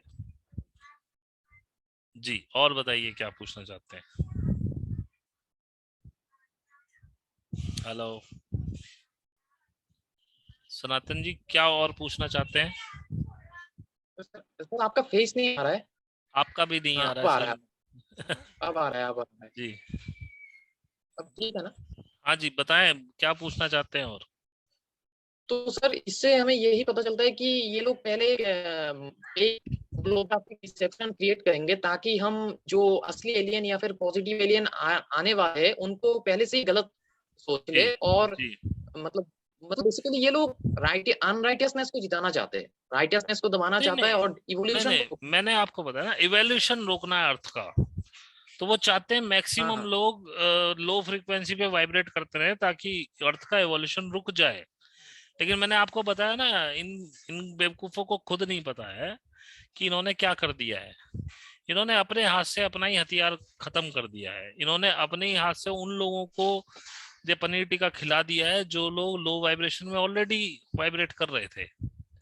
हालांकि गेहूं के साथ गुण फिसता है तो थोड़े बहुत इसमें अच्छे लोग भी चले जाएंगे, लेकिन हम्म अगले 2-2.5 साल के बाद जब मैक्सिमम पनीर टिक्का वाले निकल जाएंगे इस दुनिया से, तो बचेंगे कौन? हम्म वही बचेंगे जो हम्म अवेकंड है, तो वो तो ऑलरेडी हम्म, पॉजिटिव में वाइब्रेट कर रहे हैं, तो अर्थ जाएगी पॉजिटिव में।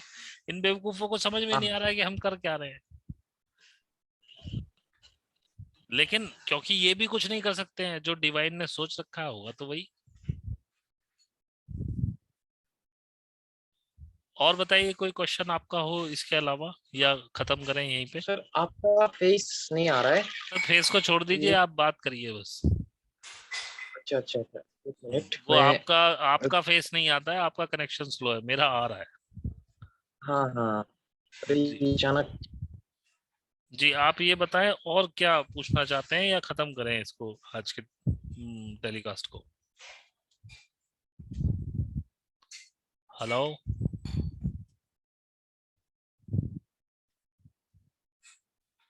जी, जी बताएं, और क्या पूछना अभी ठीक है चाहते हैं? सर। अभी क्या पूछना चाहते हैं और?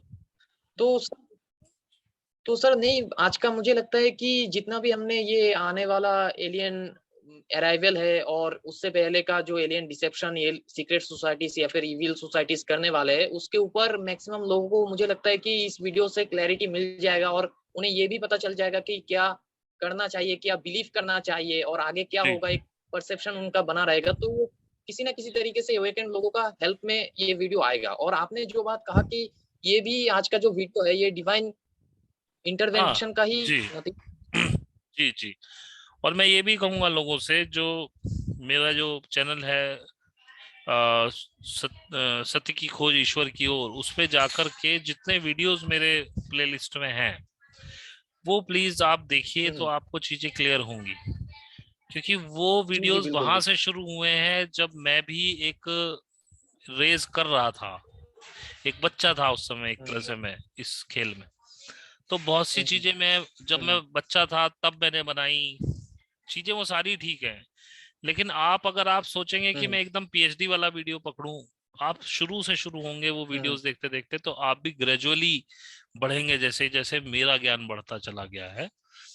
मेरा क्या होता है, मतलब हम्म परमात्मा ने जो ज्ञान दिया है, जैसे जैसे वो इंक्रीज हुआ है, वैसे वैसे वो वीडियोस आगे बढ़े हैं। तो आप पीछे से शुरू करिए। और किसी भी लोगों की कोई क्वेरी हो तो हम अपने वीडियो में, इस वीडियो के भी जो मेरी चैनल पे आएगा उसके डिस्क्रिप्शन में मेरा ईमेल आईडी, हमारा सॉरी, मेरा तो हम्म बोलना ही नहीं चाहिए, हमारा ईमेल आईडी होगा।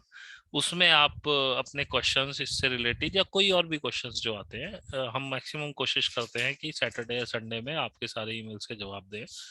कुछ हमारे पुराने ग्रुप के बंदे हैं, कुछ जो साधना या मेडिटेशन से रिलेटेड जो क्वेश्चन होते हैं उनके अधिकतर सौरभ जवाब दे देता है। और अगर आप प्रूव कर देते हैं अपने आप को कि you are a serious meditator और आप करना चाहते हैं, तो वो अपने ग्रुप में भी आपको लिंक भेज करके बुला लेता है। और उस अच्छा। ग्रुप में वो सारे मेडिटेटर्स ही होते हैं, और वो सारा खेल चलता रहता है उसमें। पहले उसका एडमिन मैं हुआ करता था, अब मेरा मन नहीं करता, तो मैं वहां से बाहर निकल आया हूँ। अभी सौरभ, हर्षित और पूजा शायद देख रही है। तो इस संडे मैं उस ग्रुप में दोबारा से जा रहा हूँ। काफी दिन हो गए उन लोगों से मिले हुए, हम्म तो मेरा मन किया कि उनसे मिलना चाहिए। तो उसके हम्म बाद आप, मतलब सौरभ के साथ आप जाएंगे तो समझिए कि आप मेरे साथ ही हैं। क्योंकि उसमें होता क्या है कि अगर हम्म उनको कोई ऐसा क्वेश्चन होता है जो वो नहीं दे पा रहे हैं आंसर, बिकॉज कुंडलिनी जागरण के बाद आप ट्रुथफुलनेस में आ जाते हैं, आप किसी को बेवकूफ नहीं बनाते हैं। तो या तो वो मुझसे कनेक्ट करता है, या आपसे ही हम्म बोलेगा कि मुझसे कनेक्ट कर लीजिए, उसका आंसर उसके पास नहीं है। हम्म और जैसे मैं अब संडे में जा रहा हूँ, तो कुछ लोगों के क्वेश्चंस होंगे, तो उनके जवाब दे करके वहां से फिर से हट जाऊंगा। लेकिन अब मेरा किसी को 1-to-1 पैम्पर करने का कोई इच्छा नहीं हो रही है। और उस ग्रुप में लोग इस लेवल पे पहुंच गए हैं, जैसे 4-5 लोग, कि वो लोग आपका मार्गदर्शन कर सकते हैं। तो आप उन लोगों के साथ जुड़िए, उसमें कोई दिक्कत नहीं है। अनुराग शर्मा अकेला नहीं है जो मेडिटेशन कराता है। बहुत से लोग हैं। वो बिल्कुल बिल्कुल। हमारी जिस तरीके से हम कराते हैं सौरभ वगैरह, वो वैसे ही बताएंगे। और जो आपके क्वेश्चंस हैं, अभी एक्चुअली क्या था, मैंने एक और ग्रुप बनाया था इस पे, इंस्टाग्राम पे, इंस्टाग्राम नहीं, इस पे, ये कौन सा था जिससे मैंने आपको भेजा था मैसेज, टेलीग्राम पे। तो उसमें क्या था, हम्म, फिर वही बेसिक क्वेश्चंस आने शुरू हो गए जो कभी ये लोग सौरभ वगैरह पूछती थे मुझसे उस ग्रुप में। तो मुझे पता नहीं क्यों इरिटेशन सी होने लगी, मैं उसका जवाब पता नहीं देना नहीं चाहता था, या मैं दे नहीं पाया, या मैं अब उस लेवल पे सोचता नहीं हूँ। तो मुझे क्योंकि वो क्वेश्चन ऐसे लगते थे, हम्म, यार क्या बेवकूफी वाले क्वेश्चन, लेकिन तब उन लोगों ने वो क्वेश्चन पूछे थे और मैंने उनके जवाब भी दिए थे। लेकिन अब तो मैंने हम्म, उस ग्रुप को भी बंद करके उसके सारे मैक्सिमम लोग मैंने शिफ्ट कर दिए हैं उधर, कि भाई उधर चले जाओ। क्योंकि अभी सौरभ वगैरह उस लेवल पे है कि वो उस जिज्ञासा को शांत कर सकते हैं। लेकिन अब मुझे ऐसा लगता है कि ये बड़ा टुच्चा सा क्वेश्चन है, कि मुझे इरिटेशन होती है कि why you are asking this silly question, जब मैं आपसे बोल रहा हूँ कि मेडिटेशन करो, सब कुछ हो जाएगा अपने आप। और अब मुझे समझ में भी आ रहा है कि जो पहले जो सदगुरु हुए हैं कई लोग, वो क्यों झिड़क देते थे लोगों को और क्यों लोगों से दूर चले जाते थे, क्योंकि लोग वही सिली क्वेश्चंस करते हैं और वो लोग नहीं हम्म, देना चाहते उसका आंसर। वो कह चुके हैं कि भाई सब परमात्मा है, सब कुछ वही करता है, तो मुझसे क्यों, मैं कह रहा हूँ तुम मेडिटेशन करो, मैंने तुम्हें तरीका बता दिया, आपके सारे जो डाउट्स हैं वो खुद ही क्लियर हो जाएंगे। लेकिन लोग पहले डाउट्स क्लियर करना चाहते हैं, बाद में मेडिटेशन करना चाहते हैं। तो मैं आपको बता रहा हूँ कि मेडिटेशन आप करिए तो डाउट्स आपके खुद ब खुद क्लियर होंगे। मेरे को कोई पढ़ाने नहीं आया, ये सारी चीजें मेरे को डिवाइन इंटरवेंशन से मिली है। मैं बैठे बैठे साधा में, हमको कोई टेलीपैथिक विचार आ जाता है, हमको पता चल जाती है क्वेश्चन, हमारे क्वेश्चन होते हैं दिमाग में, अपने आप से आंसर आते हैं उसके। कभी कोई यूट्यूब का वीडियो मिल डाउनलोड्स। जाता, कभी कोई यूट्यूब का वीडियो मिल जाता है उससे रिलेटेड, वहां से हमारे आंसर मिल जाते हैं। कभी कोई बंदा हमसे बात कर रहा होता है, उससे आंसर मिल जाता है। कोई किताब पढ़ रहे होते हैं, उससे आंसर मिल जाता है। कोई डाउनलोड्स आ जाते हैं, उससे आंसर, कई तरीके से यूनिवर्स आपको आंसर देता है।